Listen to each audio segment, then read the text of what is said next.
여러분 대단히 반갑습니다. 지금 많이 오시기를 안 해서 제 마음 같아서 한 30분 기다려주고 싶은데 워낙 바쁘신 분들 또 여러분 마찬가지고 오셨기 때문에 지금 2시에 시간 맞춰서 시작하는 걸 그렇게 하겠습니다.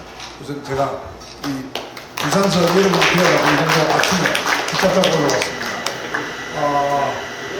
사실 제가 이런 기회 아니면 여의도에 올 일이 없습니다. 그런데 제가 상황 비전을 만들어서 우리가 2달에 한 번 정도씩 이 나라의 중요한 이슈를 가지고 앞으로 꼭 정치 아닌 것도 비정치 부분도 좀 하려고 그러는데 톡쇼 세미나를 그렇게 진행을 계속해서 하려고 합니다. 감사드리고요. 특히 인터넷 신문사에서도 와주시고 감사합니다. 특히 제가 의정 활동할 동안에 멘토 역할을 하신 분이 있어요. 특히 이제 우리 박명호 교수님은 정당학회 회장도 하고 지금 아민포럼 회장도 맡고 계시고 그러는데요. 저희들은 중앙 멘토 선생님 오늘 특별히 시간 내서 발전해 주시기 때문에 감사드리고요. 또 여러분 요즘 글 많이 나오시죠? 민기획 대표님 박성민 글이 아주 촌철살인적이죠. 제가 박 선생님 책은 제가 재선 때인가 그게 책 제목이 뭐가 뭘 이긴다네. 강한 것이 옳은 것을 이긴다. 저는 늘 옳은 것을 추구했는데 그 책 제목이 난 맨날 저는 거에 보니까 그래서 인상이 남아가지고 늘 제가 어려움이 있으니까 재론도 하고 있는데 오늘 시간 내주셔서 감사드리고요.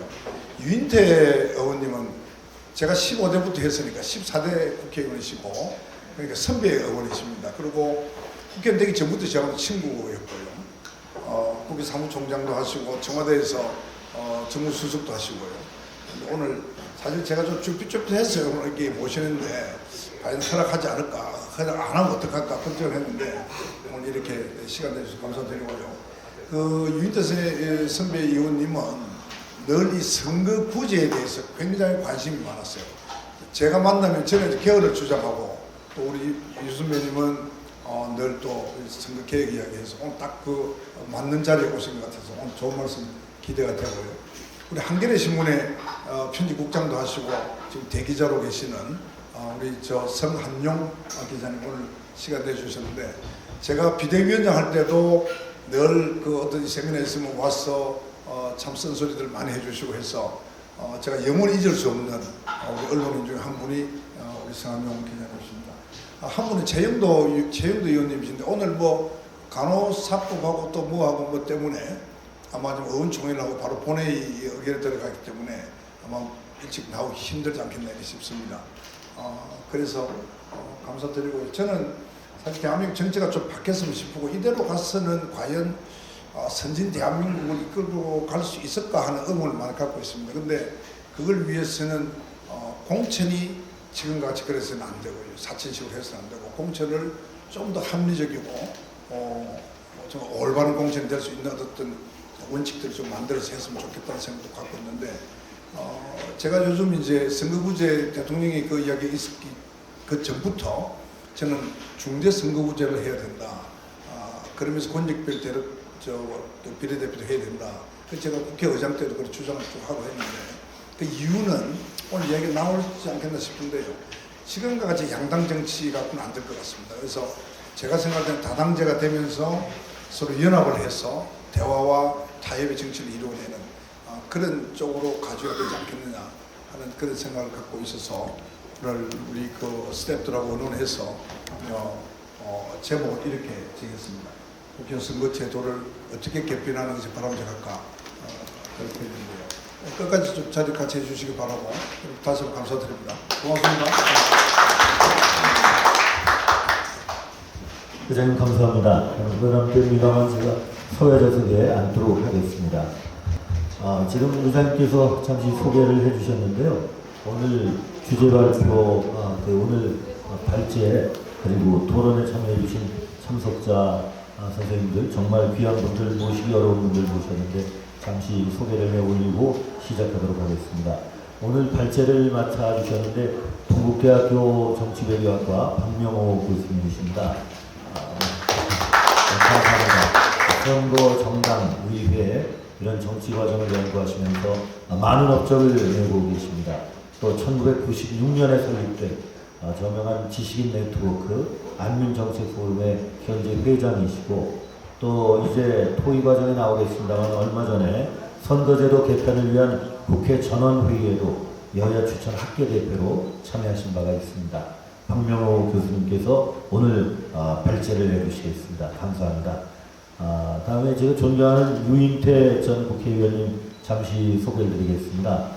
70년대 초에 기억하실지 모르겠습니다만 반독재 민주화 투쟁에서 정말 학생운동의 대표적인 지도자로 활동을 하셨고요. 청와대 정무수석, 또 서울 도봉구에서 삼선 의원을 역임하셨습니다. 국회 사무총장을 지내시고 요즘은 아신 대로 고언을 서슴지 않는 정치 원로로 국민들의 가슴 속에 많이 인식되고 계십니다. 유인태 전 국회의원님 다시 한번 소개해드리겠습니다. 다음에 가나다 순회에 의해서 박성민 정치 컨설팅 민 대표이십니다. 방송, 언론, 강의, 저술 등을 통해서 현재 아마 우리나라에서 가장 활발히 활동하시는 대표적인 정치 컨설턴트가 여기 이 일을 다시 도려쓰실 것입니다. 박성민 대표님 오늘 자리해 주셨습니다. 이번에는 그 한겨레신문 선임기자이신 성한용 기자님이십니다. 우리 의장님께서도 말씀주셨습니다만 한겨레신문의 정치부장, 편집부장을 역임하시고 현재는 정치부 선임기자십니다. 예리하면서도 여운을 남기는 사려 깊은 글을 쓰셔서 팬덤이 있다고 알고 있습니다. 현재 국회의장 자문 헌법 개정 및 정치제도 개선 자문위원회 위원으로 또 일하고 계십니다. 성한용 선임기자님 와주셨습니다. 감사합니다. 한 분 또 그 최영두 국회의원이 계신데요. 경남 창원 마산 합포구 출신이십니다. 그 문화일보 워싱턴 특파원 지내시고 국무총리실 또 국회 대변인 역임하시고 원내에 들어오셔서 맹활약을 하고 계시는 의원님이신데 오시면 다시 한번 소개해드리도록 하겠습니다. 오늘 그 의총 때문에 긴급히 여기에 참석을 못하셨지만 짬이 나는 대로 오시겠다는 전달이 있었습니다. 안 오셨지만 한번 박수로 우리 같은 동참의 뜻을 표해주시면 감사하겠습니다. 제가 불러보니까 두 분의 전직 의원님 계셔서 소개를 드리도록 하겠습니다. 우리 문병호 의원님, 그 당의 최고위원도 역임하셨고, 현재 영등포의 당협위원장도 맡고 계십니다. 다음에 경기도 분당 출신의 우리 권은희 의원님, 대구 출신의 대구 왜 우리 권은희 전 의원님께서 자리해 주셨습니다. 귀한 결혼해 주셔서 너무 감사드립니다. 감사합니다. 그럼 이 정도로 제가 눈에 보이는 대로 말씀드리고 또 나중에 소개가 필요하면 말씀드리도록 하겠습니다. 송병혁 그 인천시 위원장님 계셨군요. 네, 그러면 먼저 제가 잠시 연합된다면 여는 말을 하고 우리 발제를 들어가도록 하겠습니다. 지난 4월 1일자 그 중앙일보 보면 한경환 총괄 에디터가 코리아 디스카운트의 오류 정치 이런 그 글을 쓰셨더라고요. 지금도 기억에 많이 남아있고 또 널리 회자되는 그런 발언 중에 하나가 정치는 사류, 관료는 삼류, 기업은 이류다는 이건희 삼성그룹 회장이 꼭 30년 전에 1993년에 독일 프랑크푸르트에서 신경영 발표하면서 했던 말씀입니다. 그러나 한 세대가 지난 30년이 지났는데 지금 한국 정치의 모습은 어떤가? 한경환 에디터는 그런 말씀을 하셨습니다. 더 추락을 해서 곳곳에 오류투성이인 오류가 됐다 이런 말씀을 하셨는데요. 민주정치의 에센스라고 하는 협상과 타협이 사라지고 정치는 실종된 지 오래다. 이런 그 정치의 극한 대립의 피해는 고스란히 국민에게 전가되고 있다. 더 나아가서 우리 이 무능한 정치가 국가 브랜드, 국력, 국가 에너지를 떨어뜨리는 요인으로 작용하고 있다. 이런 말을 하십니다. 정치와 정치인 리스크가 코리아 디스카운트의 가장 큰 요인이 되고 있다. 한마디로 요약하면 2023년 한국 정치는 국민들에게 짐이다. 이런 말씀하셨어요. 선거를 통해서 바꾸지 않는다면 이런 정치가 스스로 바꿀 수 있는 그런 자정의 가능성은 없다 이런 말씀하셨는데 많은 사람들의 생각을 대변하는 그런 글이었다고 봅니다. 정치가 바꿔야만 한다, 바뀌어야만 한다. 이 명제는 누구도 부인할 수 없는 시대적 방위이고 이런 국민적인 요망, 기대를 바탕으로 해서 아마 이 선거제도 개편에 대한 논의 언제나 관행처럼 총선을 앞두고 있어왔던 것 같습니다. 금년도 예외가 아닙니다. 아마 오늘이 4월 27일이니까 22대 총선이 꼭 347일 남았습니다. 이번에도 예외가 아닙니다. 국회의장께서 지난해 12월에 여야 정치개혁특위위원들을 만난 자리에서 총선 1년 전인 4월까지 선거법 개정이 필요하니까 적당히 2월까지 선거법 개정안을 제출해달라 이런 주문이 계셨습니다. 그리고 이례적인 것은 금년 1월 2일 날 대통령께서 언론 인터뷰를 통해서 중대선거구제를 통한 의원 대표성 강화가 필요하다. 그리고 한 걸음 더 나아가서 모든 선거구를 중대선거구제로 하기보다는 지역 특성에 따라서 한 선거구에서 2 내지 4명 선출하는 방법도 고려해 볼 만하다. 이런 견해를 밝히신 바가 있습니다. 그래서 1월 9일 날 출범했던 이 성한영 대기자님께서 속해 계신 헌법 개정 및 정치제도 개선 자문위원회 또 우리 최영두 의원이 속해 있는 정개특위 소위를 거쳐서 올라온 세 개야 조금 잠시 핵심만 말씀드리면 소선거구제 권역별 병립형 비례대표를 합친 한 일안 또 소선거구제 권역별 준연동형 비례대표제를 또 합친 또 다른 안 그리고 개방명부식 대선거구제 전국 병립형 비례대표제 이 세 가지 안을 놓고 4월 10일부터 13일 공교롭게 이게 선거구 획정 기한이었는데요. 이때부터 나흘간 여야 의원 100명이 모여서 국회 전원위원회 2003년 이라크 전쟁 파견 연장 동의에 대한 토론 이후에 20년 만이고 헌정사상 세 번째라고 그럽니다. 전원위원회를 가졌습니다. 여기에 이제 박명호 교수님께서 아마 쭉 시종에 같이 하셨기 때문에 궁금한 것이 있으시면 아마 자연스럽게 답을 주실 겁니다. 그러니 이제 전원위원회가 결론을 못 내고 종료가 됐는데 국회의장께서 토론의 시간이 끝나고 협상의 시간이 왔다. 전원위에서 나온 의원들의 여론을 수렴하고 공론조사, 토론회 등을 거쳐서 5월 말 늦어도 6월 중에는 여야 합의로 선거제도 개혁 단일화를 도출하는 데 노력하겠다. 이런 말씀이 계셨습니다. 이러한 시점에서 오늘 저희가 토크 콘서트를 마련했습니다. 지루한 한국 정치의 답보와 퇴행을 야기해온 거대 정당 간의 독과점, 지역주의에 기댄 극한 대결, 싸우는 척하면서 때로는 적당히 야합하는 이런 비겁함, 이런 현상의 기저에 오르와 나싱의 승자 독식을 유발하는 선거제도의 문제는 없는가? 국회 전원위원회에서 대표성, 비례성, 또 다양성을 제고하자, 또 지역주의를 완화하자, 지역 소멸에 대응하자, 이런 선거제도 개편의 대체적인 방향의 공감대를 형성했다고 하는데 이런 개혁의 방향, 방책이 무엇인가 이런 점을 짧은 시간이지만 탐구해보고 논의해보려고 오늘 이 토론회가 마련됐습니다. 인원이 많이 모이시진 못했지만 여기 계신 한 분 한 분이 지대한 관심을 갖고 계신 그런 문제이기 때문에 아마 오늘 밀도 있는 그런 시간이 되리라고 봅니다. 발제는 우리 박 교수님께서 20분간 해주시고 여기에 대해서 토론자께서 10분씩 코멘트를 해주신 다음에 우리 플로어와 겹이 없는 또 질의응답의 시간도 갖도록 하겠습니다. 여러분 그럼 먼저 오늘 토크 콘서트 우리가 정말 여러 가지로 귀한 역할 감당하고 계신 동국대 정치외교학과 박명호 교수님의 발제를 듣도록 하겠습니다. 다시 한번 박수해 주시면 감사하겠습니다. 예, 방금 소개받은 동국대학교 정치외교학과 박명호입니다. 전원위원회는 색다른 경험이었습니다.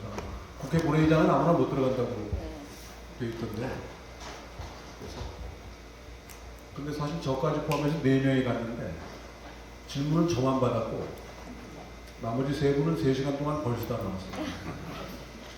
왜 우리를 불렀나? 뭐 물어볼 일이 별로 없는 게 저도 전원위원회 오라고 해서 그 전날, 전전날 3일째 받고 4일 동안 진행이 됐는데 앞에 2일 동안을 계속 라이브로 봤어요. 뭘 어떻게 하는 건가?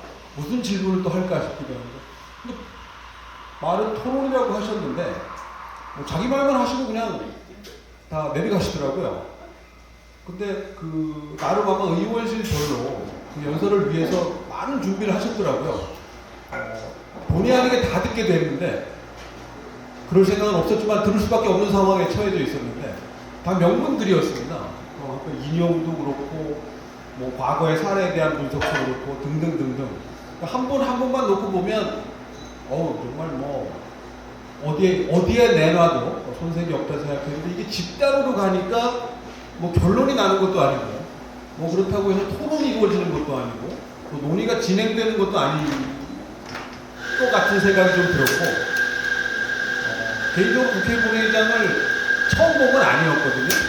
방청석에서 봤을 때보다 안에서 보니까 더 작더라고요, 생각보다. 그래서 굳이 마이크를 안 써도 다 들리겠던데 그리고 또 텔레비에서 가끔 봤지만 그 야유하고 조금 이렇게 고성이 오가는 장면도 중간중간에 있던데 참 현장에서 보니까 이게 좀 색다르다 느껴졌었는데 이 말씀을 처음 먼저 드리는 이유는 전원위원회 같은 경우에는 사실 그냥 메아리 없는 각자의 말만 하는 게 전부였지만 여태까지 우리가 봐온 거는 대립과 교착과 이런 정치가 아니었나 싶습니다. 우리가 지금 이 대립과 교착의 정치, 저는 이제 그거를 독점의 정치라고 부르는데 이 독점의 정치를 통해서 우리가 보게 되는 것은 배제의 정치고 정치적 포용은 존재하지 않는 상황이 되는 거죠. 그러다 보니까 되는 것도 없고 안 되는 것도 없게 되고 또 당론으로 대표되는 정당 집단주의라고 하는 게 있고 무책임 정당 정당. 그러니까 결국 대립과 교착의 의회 정치가 반복이 되고 0.73%로 이겼지만 아까 우리 앞서 김영배 민주당 의원 표현으로는 70%를 이긴 것처럼 하는 대통령 권력의 문제. 그래서 이제는 국민들이 여기에 심증을 많이 내고 있다. 이제 이런 독점의 정치가 그럼 왜 나타나느냐? 한 두 가지 원인 정도를 대체로 분석을 하는데 하나는 선거제도 탓을 합니다. 또 하나는 이제 대통령제인데 이것을 내각제적으로 운영하는 우리의 관행이죠. 올해 70년 헌정의 역사이기도 합니다. 우리 헌법 자체가 대통령제를 기본으로 하면서도 동시에 내각제적인 요소를 갖고 있는 거죠. 대표적인 게 총리 제도고 또 의원의 장관 겸직도 그렇고 정부의 법안 제출권도 그렇고 그러다 보니까 내각제에서 흔히 쓰이는 정부 여당이라는 표현 대통령제 국가에서 쓰이고 있는 거고 의회에서의 대립이라는 건 전부 정부 여당 대 야당의 대립이라고 하는 틀에서 벗어나기 어려운 거예요. 근데 항상 여당이었던 정당이 여당이었고 야당이었던 정당이 야당이었으면 상관없는데 서로 번갈아서 역할 기대를 해봤음에도 불구하고 야당일 땐 찬성하던 게 여당일 땐 반대가 되고 또 반대의 경우들이 항상 반복적으로 이어져 왔습니다.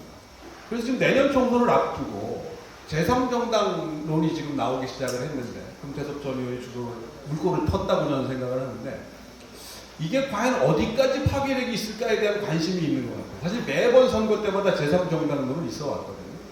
있어 왔는데 두 가지 조건이 채워지지 않았기 때문에 성공하지 못했습니다. 하나는 지역적 기반이 뚜렷하지 않았었어요. 그러니까 JP의 자유인년 이후에는 지역적 기반을 가진 정당이 국민의당 2016년 버전 이후에는 없었고 또 하나는 대선 후보급 또는 대선 주자급 구심점이 있어야 되는데 그게 과연 있겠느냐. 그러니까 두 조건이 맞으면 제3정당이 총선 때 나오는데 대선까지 가지는 못하게 되고 다 소멸하는 현상이 나타납니다. 그래서 내년 선거에 이 바닥에서 끓고 있는 뭔가 민심의 이 흐름을 누가 대변해 줄 수 있겠는가, 누가 분출구 역할을 할 수 있겠는가에 대한 기대가 상당히 국민적으로 지금 있다. 다만 누가 그것을 언제 어떻게 무슨 방법으로 할지에 대해서는 좀 더 고민이 필요하지 않나 생각이 되는데 그럴 만큼 이제 국민들의 그런 요구가 좀 늘어났다고 생각이 됩니다. 선거제도 개편이 요구되는 것은 이런 독점의 정치를 가능하게 하는 두 요건 중에 가장 첫 번째가 선거제도라고 하는 것입니다. 그건 이제 1위가 한 표라도 더 얻으면 당선되는 방식인 것이고 것이고, 따라서 지금 이제 우리 선거제도 논의의 가장 기본적인 전제는 다원주의 연합정치, 굳이 말하면 다당제가 되면 지금보다는 좀 낫지 않겠느냐라고 하는 기대가 깔려 있습니다. 과연 다당제가 됐을 때 더 좋아질 것이냐의 부분은 아직 안 해봤기 때문에 알 수 없는 건데, 지금보다는 그래도 좀 낫지 않겠느냐. 그리고 굳이 우리의 경험을 따진다면 13대 국회 때 여소야대 때 잠시 해본 경험을 보니 그 이후보다는 그때가 좀 낫더라. 따라서 이럴 수 있는 가능성이 있지 않겠느냐. 대화와 타협을 제도적으로 강제하겠다라는 것이고, 여기에 이제 총선 제도가 좀 비례성을 강조하는 방향으로, 강화하는 방향으로, 나가서 대표성까지 강화되는 방향으로 가면 더 다당제 경향이 강화될 것이다라고 하는 것이고, 전 여기에 하나가 더 추가되어야 된다고 생각합니다. 그건 대통령 결선 투표입니다.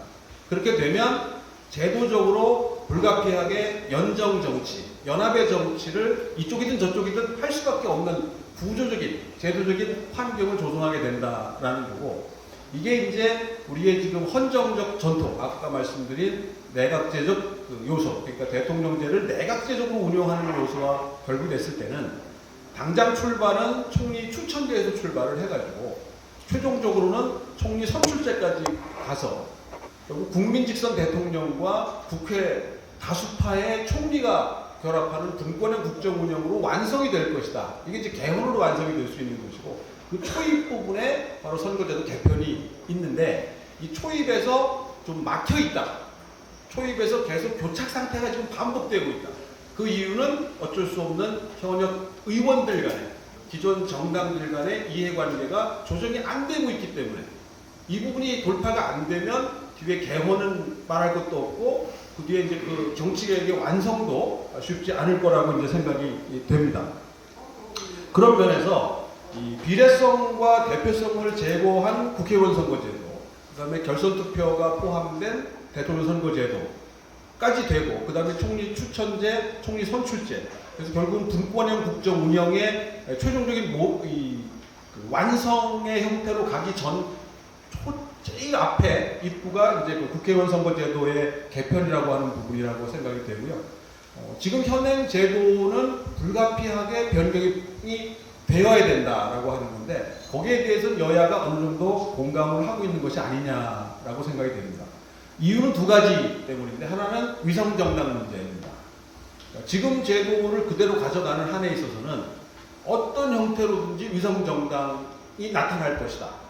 그거는 자발적이든 아니면 배후에 누가 있든 아니면 이심전심이든 어떤 수단과 방법이든 나타날 것이다. 그러니까 제도적인 허점이 불가피하게 될 것이다라고 하는 부분에서는 개선이 필요하다라는 것이고, 그러니까 현행 제도는 일단 안 된다는 것에 대해서 여야가 어느 정도 암묵적인 합의가 좀 이루어져 있지 않나라는 생각이. 그럼 어디로 갈 거냐가 이제 문제인데, 저는 두 가지 방법이 있다고, 두 가지 방향이 있다고 생각합니다. 하나는 아마 저는 이게 가장 현실적으로 무난하지 않겠나 하는 건데, 2016년 방식으로 돌아가는 겁니다.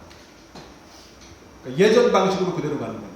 그러니까 우리 투표 똑같이 하듯이 병립형 그 비례대표로 돌아가는 거죠. 이걸 뭐 권역으로 나눌 것이냐, 그의 부분은 다시 한번 또 논의를 해봐야 되겠지만, 현재 방식이 아니라고 한다면 지금의 기존의 이해관계를 깨지 않는 선에서 그렇게 크게 변경시키지 않을 거고, 어느 정당도 크게 손해보지 않을 거다라고 하는 최소한의 안전장치로 본다면은 과거 방식으로 돌아가는 게 가장 현실적이라고 생각이 되고, 좀 전향적이라고 한다면 지금 현재 세 가지 안이 전원위원회에 올라와 있습니다. 물론 이 안 중에 하나를 선택하는 게 아니고 이걸 버무려서 어떤 제3의 대안을 만들 수도 있다고 생각이 되는데요.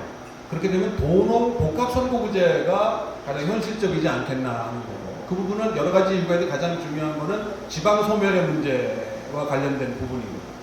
그렇게 보면 한 몇 가지 정도가 이제 그 쟁점이 될 수 있습니다. 하나는 지역구하고 비례의 비중을 어떻게 할 것이냐의 문제입니다. 지금은 거의 5대1로 지역구가 높게 책정이 되어 있는 상황이고, 지역구 숫자를 줄이기 어려울 것이기 때문에 현재 상황에서는 비례를 늘리지 않으면서 권역별 비례대표제를 한다는 건 좀 현실적으로 무리가 있지 않겠는가. 너무 비례가 적기 때문에.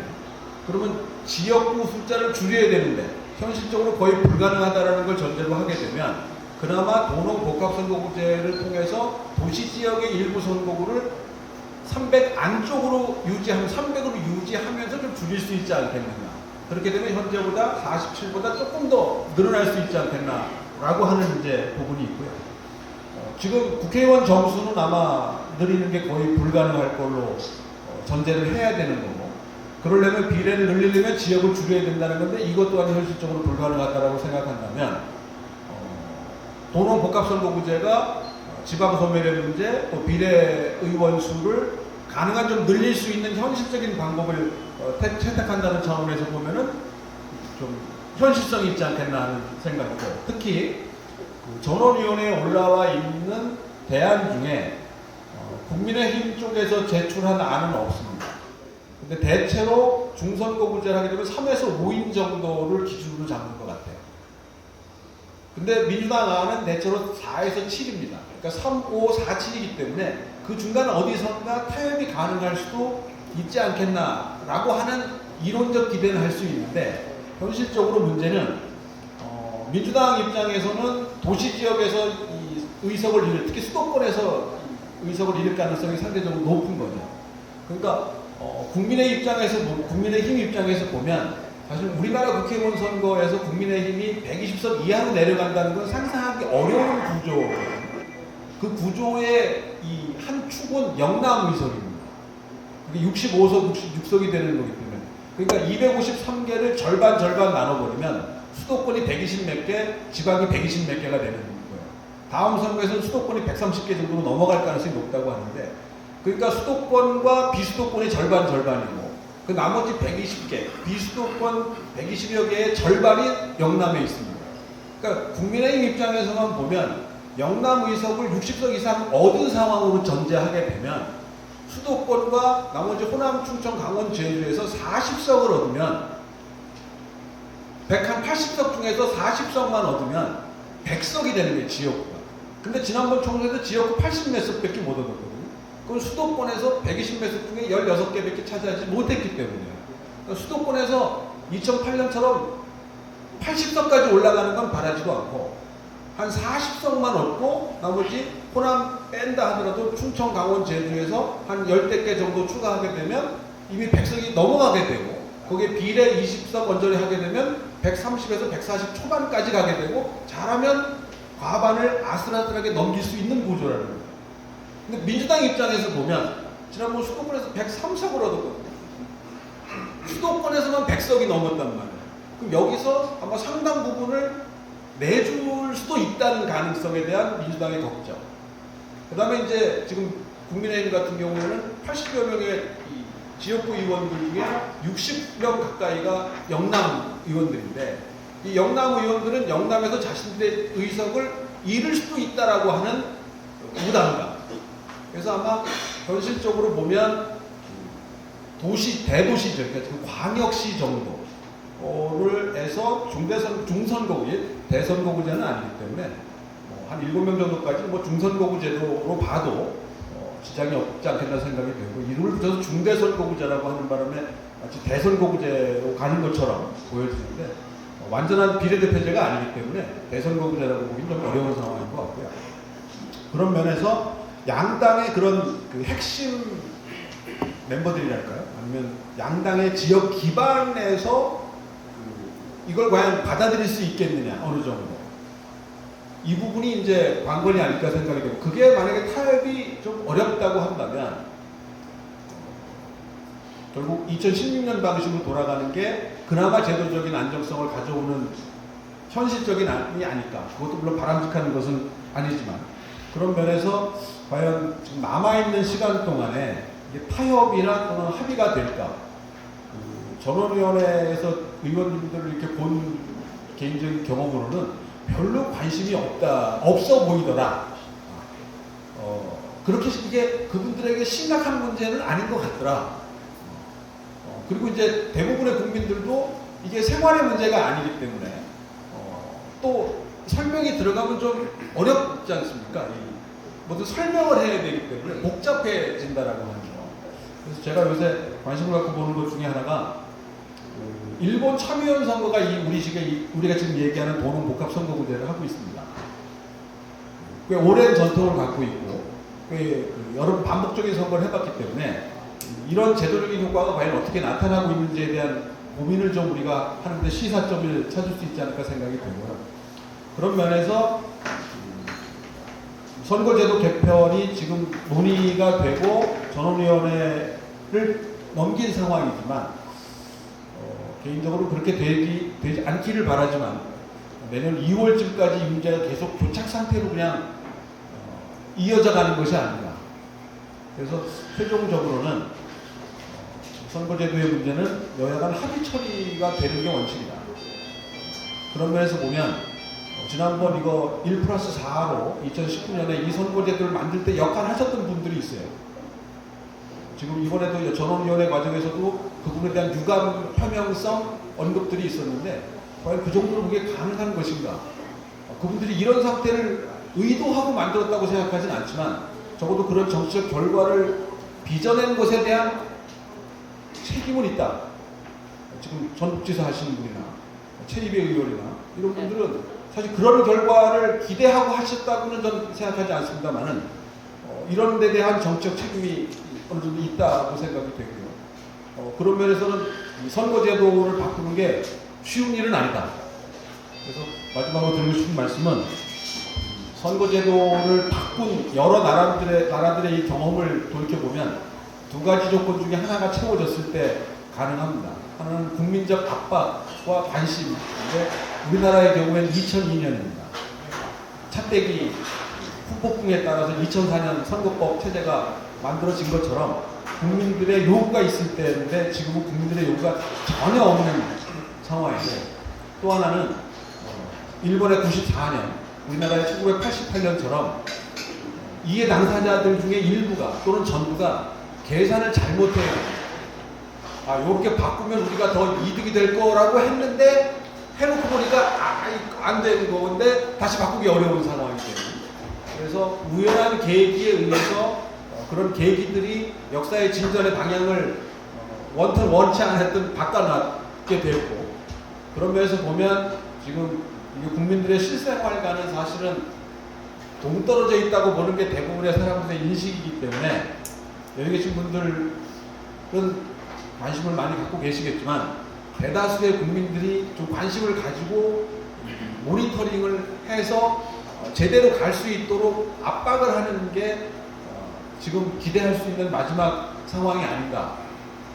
국민들의 관심은 전혀 없고 또 정치권에서의 요구와 바람하고 국민들의 요구와 바람은 조금 괴리가 이 선거제도와 관련해서는 존재한다는 게 이번 선거제도 개편의 당위성과 지향성은 분명함에도 불구하고 어렵게 만드는 것이 아닌가. 그래서 국민적인 관심이 필요하다는 말씀을 드리면서 발제를 마치고자 합니다. 감사합니다.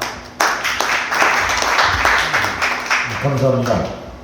저희 이 프로에는 인원이 이렇게 제한되어 있지만 우리 선거 인사이더를 비롯해서 언론의 취재도 있으시고 유튜브나 인터넷을 통해서 또 관심 있는 분들이 보고 계시리라고 그렇게 생각을 합니다. 아주 진솔한 우리 박 교수님 그 발제를 들었는데요. 제가 여기에 첨언하는 것은 외람된 것 같고 바로 이어서 토론으로 넘어가면서 우리 유인태 전 의원님께서 말씀해 주시겠습니다. 예. 그럼 아까 우리 사회자도 말씀하셨지만 참 우리 정치가 지금 오류라고 소개를 하셨는데 지금 6공화국이 이게 87 체제라고 하지 않습니까? 지금 그 36년이 흘렀지만 우리 국력은 지금 세계 매기권이니 하면서 정말 이대로 우리 이 정치 제도를 이대로 가져가가지고는 앞날이 정말 안답니다. 그리고 심하게 얘기하면 지금 기후 위기니 저출산 고령화 문제니 우리 당면한 국가적인 아젠다가 한두 가지가 아닌데 의원들을 심하게 얘기하면 가을에 예산 딸 때 지역구 길 닦는 예산 더 따가서 잔뜩 문자 오는 거 보면 연말만 되면 제가 몇천억을 이렇게 확보했습니다. 이거 자랑하기 바쁘죠. 우리 이 나라가 지금 그 닥쳐온 여러 가지 대항적인 위기를 가지고 제대로 그 문제 제기하고 진작에 토론하는 모습을 찾기가 어렵습니다. 이래가지고는 그렇다고 해서 우리 국회의원들 그 수준이 낮아서 그런 거냐. 아마 우리처럼 그 배가 바뀔 때마다 한 50%씩 물갈이를 하는데 그때 물갈이에서 들어오는 초선들은요 다 사회적으로 그래도 저 사람이 오면 표준될 것 같은 사람들 아주 이미지 좋고 뭐 사회적인 좀 존경도 받던 사람들이 4년만 되면 지나면 다 병신돼서 나가요. 전직 의원이라고 다 병신이 되면 이런 정치 제도를 우리가 이제 그 계속 가져가가지고 그 우리가 지금 그나마 뭐 선진국 대열에 들어서서 뭐가 메디고 하는 이걸 유지할 수 있겠느냐 참 암담해요. 이건 근본적인 수술을 하지 않고 그 아주 수술을 해야 된다고 하는 절박성은 아까 우리 박 교수님의 뭐 국민들이 이렇게 관심을 갖고 한 그 문제가 아니라 안 하고는 이 나라가 정말로 그 암담하다고 생각을 해요. 그리고 그러면 가령 지금 국회에서 논의되는 그 제도를 가져왔을 때 그게 잘 될 거냐? 그건 누구도 장담 못하죠. 모든 제도는 뭐 장단점이 있는 거니까. 그리고 제가 한 가지 흔히 알려져 있는 것 중에 좀 잘못된 인식. 선거 제도 있잖아요. 이 선거법은 그 항상 여야 합의가 됐다 그래 패스트트랙 태웠을 때도 이거는 항상 선거제도는 그 여야 합의로 처리됐는데 뭐 이렇게 따르는데 헌정이나 재헌국회 빼고는 선거제도 한 번도 합의 처리한 일이 없습니다 우리 헌정에서. 근데 그걸 전부들 지금 기자들도 전부 엉터리로 쓰고 있어요. 이 사람 지금 현재 유공화국의 이 선거제도 이거 야범에 낮추기 처리한 선거법입니다.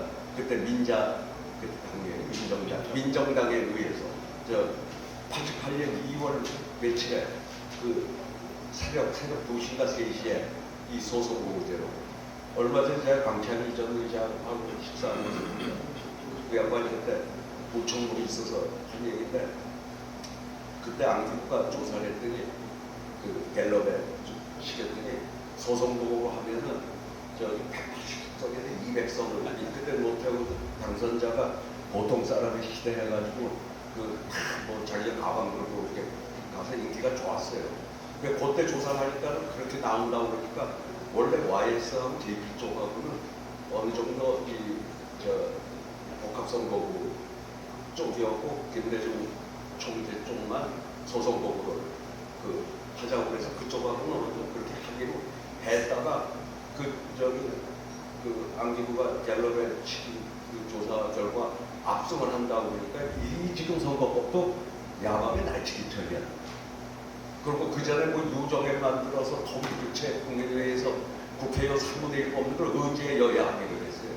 그러니까 나 정치학 교수들도 자꾸 선거제도 합의 처리한 역사가 없어요 헌정사에. 그건 좀 또 이것조차도 날치기 처리한 지금 그 선거제도를 아예 날치기 처리가 됐든 어쨌든 그 후에 이 제도 가지고 이 나라가 이 국회가 제 기능을 잘하고 국회가 좀 국민의 신뢰를 받는다고 하면 뭐 태생이 날치기든 뭐든 뭐 문제가 없겠죠. 근데 어쨌든 그랬다는 사실은 그렇다고 이번에는 다수당에 의해서 제가 날치기 처리하라는 그 독려하는 소리는 아니니까 오해는 안 해주시길 바라고요. 그리고 지금 뭐 전원위원회 이번에 한 거는 그냥 한번 백화제방으로 마음대로 떠들어보라고 한 거니까 뭐 그건 결론이 날 수도 없는 거죠. 없는 거고 일각에서는 또 뭐 이 국회의원 뽑는 이 선거제도를 국회에 맡겨서 되겠냐고 그러는데 그럼 우리가 내일 채택하고 있는데 국회가 결정해야지. 그럼 어디서 결정을 하라는 거예요. 선거법 획정을 국회에 맡겨놨더니 지지보고 싸우고 자당 의원끼리도 뭐 폭력이 지선 보고 뭐 잘못 획정하는데 뭐 어쨌다고 이런 일이 생겨서 선관위에 이제 그 안을 줘서 그 국회가 의결해가지고 찬성하는 반대로만 선거법 획정. 그리고 아까 첫 말씀 중에 하나 좀 오해가 있을 것 같은데 선거법은 선거 때마다 합의 처리했어요. 그 선거법 획정을 새로 인구가 줄고 느니까 바뀌어야 되고 어디가 투표하면 그걸 안 하고 선거를 칠 수가 없으니까 그 선거법은 매년 합의 처리를 해왔어요. 매년이 아니라 매 분기마다 선거를 앞두고 그거하고 선거제도를 근본적으로 고치는 선거제도는 전 합의 처리하는 게 한 번도 없다고 말씀을 드리고 근데 지금 저는 이렇게 생각합니다. 얼마큼 그동안에 우리 이 국회의원 선거제도는 하여튼 DO 1번하고 2번이 아니면은 한 3번이 조금 특수했던 게 JP가 좀 한 5번 했고 안철수 당이 한 번 좀 상당했었고 물론 그 전에 또 정주영 씨가 어쨌든 뭐 5가지 이상을 이제 한 적은 있었죠. 근데 그 외에는 아주 DO 1, 2번이 아니면 생존이 안 되는 이 생태계. 그러니까 서로 전부 저기 가서 그야말로 뭐 이 지금 양당의 이 법과전 이 정당 체제가 우리 정치를 얼마나 망치고 있는가 제가 뭐 말씀을 안 드려도 되겠는데 저는 이 선거제도 하는데 지금 현재 기호 1번당, 2번당이 자꾸 자기들에게 얼마나 유리하냐 불리하냐 이런 관점에서 보지 말고 저는 지금 국민의힘도 예를 들어 거기서 개혁적 보수를 얘기하는 사람들하고 아닌 사람들하고 그 당을 각각 따로 해야 우리 정치 발전이 저는 있다고 보고 지금 민주당 쪽도 무슨 개딸이니 뭐 서로 수박하고 개딸하고 어떻게 한다고 합니까? 나하는 게 맞잖아요.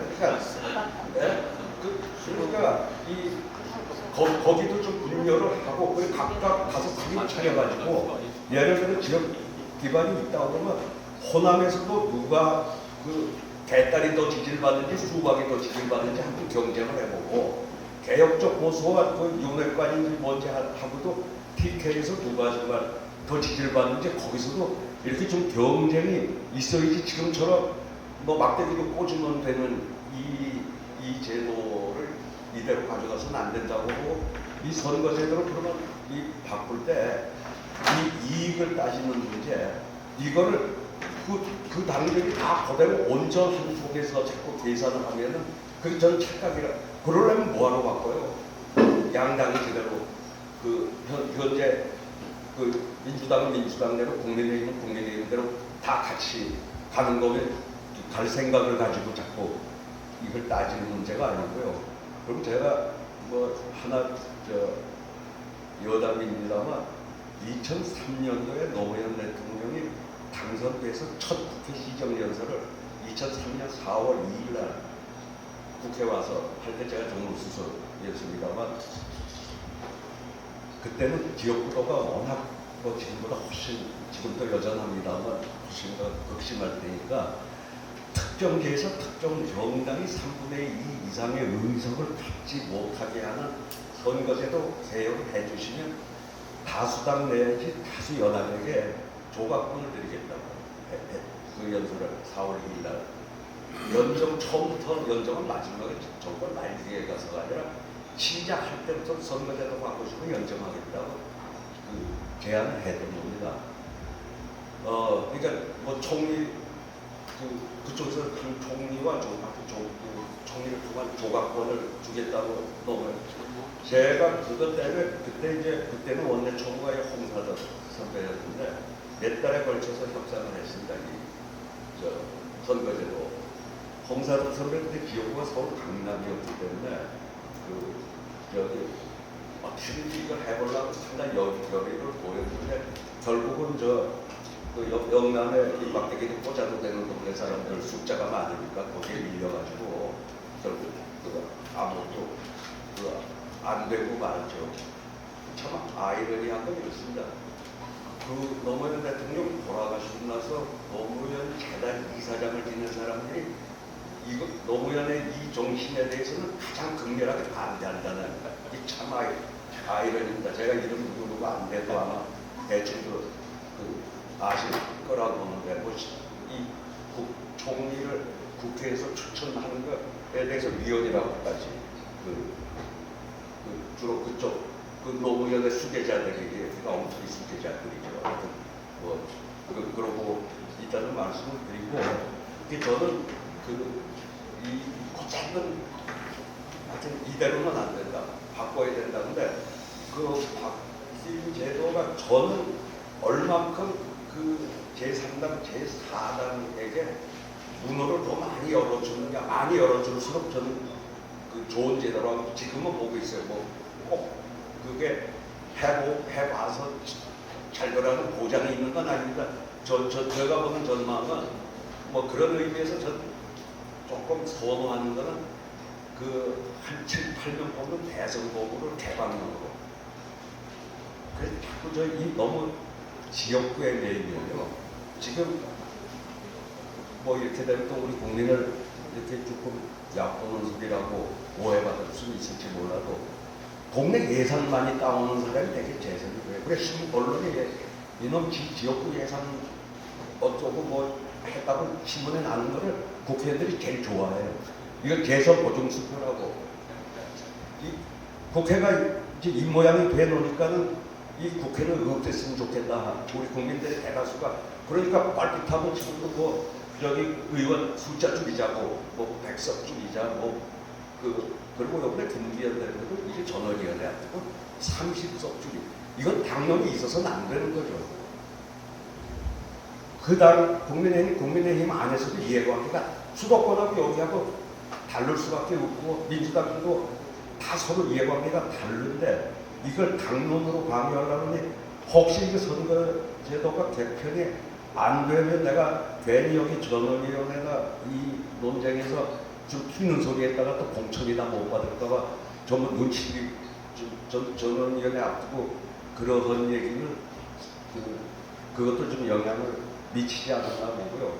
어쨌든 이상적으로는 저는 한 4개 정당이 한 7, 80석, 100석 하는 정당 한 2개, 한 4, 50석 하는 정당 이렇게 해서 서로 연합을 하지 않고는 모두 어떤 정책도 혼자 단독으로 할 수 없는 이런 제도가 좀 되면은 한 예로 아까 박 교수님도 잠깐 말씀하신 13대 초에 소위 이 소선법으로 됐지만 1로 3기 체제에서 저는 그때 양김이 단일화 못해가지고 다시 건국 정권을 불러왔다고 했지만은 노태우 대통령 2년간은 그때 또 중간평가라는 걸 받겠다고 공약을 한 거를 이 국회가 모든 걸 다 해결했어요. 원내 총무관에 했다고 했지만 사실은 3기문관에 다 해서 그때 남북 기본하고 있어도 만장일치고 국회에서 만장일치고 됐고 예를 들어서 그때 전두환 전 대통령을 귀양 보내고 누구를 정계 은퇴시키는 것까지 국회에서 다 원내 총무관에 합의해가지고 그때 국회 인기는 정말 대단했어요. 국회의원들 13대 국회의원들 지역구 나가면은 달려와 악수하자고 사진 찍자고 다들 모두가 다 300인 국회의원 전원이 다 거의 스타였어요. 6번이 그러다 이제 3당 합당이 돼가지고 다시 양당으로 돌아가면서 그 후에 다시 몸싸움이 일어나고 그랬지만 저는 최소한 한 4개 정당 정도가 가서 그러면 모든 걸 합의하지 않고는 안 되니까 어쨌든 그리고 이 국회의원들이 너무 지역구에 이렇게 묶이는 거 물론 지방 때문에 지방의 지역 대표성이 지는 게 아니라고 보는데 그래야 나라가 닥친 큰 문제들도 좀 시야에 들어오지. 지금은 맨날 지동네 예산만 내가 지금 올 연말에 아주 치열할 겁니다. 올해 예산 얼마나 하냐가 재선을 결정하는 거기 때문에 하여튼 얘기가 좀 길어진 것 같습니다. 대충 이만 줄이겠습니다. 감사합니다. 윤태일 또 귀한 말씀 감사드립니다. 여기 플로어에 또 직접 현장에서 정치하셨던 이제 그 의원님들께서 계시기 때문에 아마 질의응답 시간에 또 좋은 그런 토론이 이어질 거라고 봅니다. 열정적인 그런 말씀이셨고 정치개혁에 대한 당 필요성을 아주 강조해 주셨습니다. 그러면 이번에는 가나다 승회의에서 우리 아까 말씀을 올렸던 우리의 박성림 정치 컨설턴트 님의 말씀을 청해서 듣도록 하겠습니다. 예, 제가 생각하는 정치의 본령은 두 가지라고 보는데요. 국가의 방향을 결정하는 거고 국민을 통합하는 거라고 봅니다. 지금은 이 두 기능이 완전히 멈춰섰습니다. 그러니까 이제 뭔가 변화를 줘야 되는데 정치가 이렇게 작동하지 않는 거는 그동안에 우리나라의 정계특위가 만들어질 때마다 제가 여쭤봤어요. 정계특위의 전략적 목표는 뭡니까? 그러면 이분들이 다 뭐라고 그러냐면 제왕적 대통령제의 폐해를 없애는 겁니다. 이렇게 얘기를 계속 해요. 근데 저는 계속 반문을 했습니다. 대한민국 대통령이 제왕적 대통령이 맞습니까? 그러니까 적어도 제가 이야기는 박정희, 전두환 두 전직 대통령은 제왕적이 아니라 제왕이었던 것 같아요. 적어도 지금 시진핑이나 푸틴이나 김정은이 행사하는 권력 이상을 행사했다고 봅니다. 입법부도 장악하죠, 행정부도 장악하죠, 사법부도 장악하죠, 언론도 장악하죠. 그럼 제왕 아닙니까? 그 뒤에 민주화되고 나서 노태우, 김영삼, 김대중 세 대통령은 전 제왕적이라고 봅니다. 대통령이 여당의 총재로서 여당 대표를 지명했고 국회의원 총선에 개입을 했고 정치자금도 대주고 이렇게 했기 때문에 제왕적이라고 보지만 그 제왕적 대통령은 여당 그리고 행정부 이 두 개만 장악했습니다. 그러면 이런 것은 국회를 통제 못하고 사법부를 통제 못하고 미디어를 통제, 언론을 통제 못하는 겁니다. 그러니까 제왕은 아니에요. 그 뒤에 노무현, 이명박, 박근혜, 문재인, 윤석열을 거치면서 노무현 대통령이 당정분리를 선언한 이래 대통령은 여당도 통제를 못합니다. 윤석열 대통령 지금 보면 알지만 제가 보기엔 주류 대 비주류가 40대 60 정도로 보입니다. 그러니까 그만큼 이제 대통령이 행정부도 뭐 직권남용 국정농사 사건 이후에 행정부도 정말 일사분란하게 말 안 듣는 시대가 됐기 때문에 제가 하려는 얘기 핵심은 지금 고위층 인사권 정도만 대통령한테 남아있는데 이걸 제왕적 대통령이라고 얘기하는 거는 좀 뭐 지금 대통령이 사법부를 통제할 수 있으니까 국회를 통제할 수 있습니까? 언론을 통제할 수가 있으니까 행정부를 완벽히 통제할 수 있으니까 심지어는 여당을 통제할 수 있습니까? 그렇기 때문에 우리가 놓쳤던 거 국회가 다수당이 대통령과 엇갈릴 때 극단적 진영 싸움이 있을 때 이 문제에 대한 고민을 거의 안 했던 겁니다. 저는 169석을 갖고 있는 민주당이 대통령 정부가 내는 뭐 예산안을 거부하고 또 국회가 통과시킨 법안을 대통령이 거부권을 행사하는 아무것도 결정할 수 없는 좀 비토크라시에 빠졌다고 저는 봅니다. 그러니까 우리가 대통령의 권한을 제어하려다 보니까 국회가 비대해졌을 때 이걸 어떻게 제어할 거냐에 대한 고민이 좀 없었던 거 아니냐 생각이 들고 그래서 좀 선거제도 얘기를 하는데 개헌 얘기를 합니다만 제 생각에는 박근혜 대통령 탄핵이 가져다준 축복은 대통령 선거를 3월달로 만들어 놓은 겁니다. 그러니까 9년 뒤인 2032년이 되면 대통령 선거와 국회의원 선거가 1차입니다. 9년 남았는데 그러니까 그때 가면 개헌을 안 할래 안 할 도리가 없습니다. 지금도 준비를 하되 그 전에는 저는 뭐 선거제도를 바꾸는 수밖에 없다고 봅니다. 제가 생각하는 선거제도 방향에 대해서 말씀드리면 집권제도는 네 가지 면에서 안 바꿀 수가 없어요. 일단 절차적인 문제, 전략적 목표 문제, 여론의 문제, 내용의 문제에서 다 지금 실패했습니다. 첫째는 절차적으로 보면 어쨌든 이건 일방적으로 강행처리했던 겁니다. 그래서 바꾸는 게 좋겠고요. 두 번째, 전략적 목표로는 이것이 비례성과 대표성을 위해서 다당제를 만들어줄 거라고 했는데 거기 실패했습니다. 실제로 내용을 담보하지 못했기 때문에 저는 이거는 실패했다고 보고 여론, 위성정당을 만들면서 국민에게 불신의 대상이 됐고 우스개 코미디가 됐기 때문에 이건 이제 여론에서도 안 좋아졌고 결론적으로 너무 어렵습니다. 47석을 완전히 다 준연동형을 한 게 아니라 거기다 30석만 연동형이고 17석은 병립형으로 해가고 캡을 또 씌웠어요. 그러니까 그때 심상정 정대특위원장이 뭐라고 했냐면 너무 복잡하니까 아무도 몰라요. 기자들도 모르니까 이게 뭐 어떻게 계산한다는 거예요. 그러니까 국민 여러분들이 다 아실 필요는 없어요. 이거 계산기 누가 전문가 세상에 어느 선거제도가 직관적으로 알아야지 이거 투표를 한 다음에 전문가들이 계산 쓰기 두들겨갖고 여기 몇 석입니다 하는 그런 정치 제도가 좋은 제도인지가 만무하지 않습니다. 저는 어차피 바꿀 수밖에 없는데 지금 우리 그 선거제도의 논의할 때 우리가 지금 그 중요하게 생각해야 되는 우리는 지금 최선책을 찾는 것도 아닙니다. 차선책을 찾는 것도 아닙니다. 그저 최악만 면하자는 겁니다. 차악이라도 하자는 겁니다. 그러니까 여기서 무슨 선거제도의 제도적 호응성이 어떻다 이런 얘기는 다 한간소리입니다. 우리가 공천제도라든가 당론제도라든가 정당제도가 제대로 작동하면 선거제도를 통해서 정치를 바꾸려고 왜 하려고 하겠습니까? 안 되니까 이거라도 해보려고 하는 겁니다.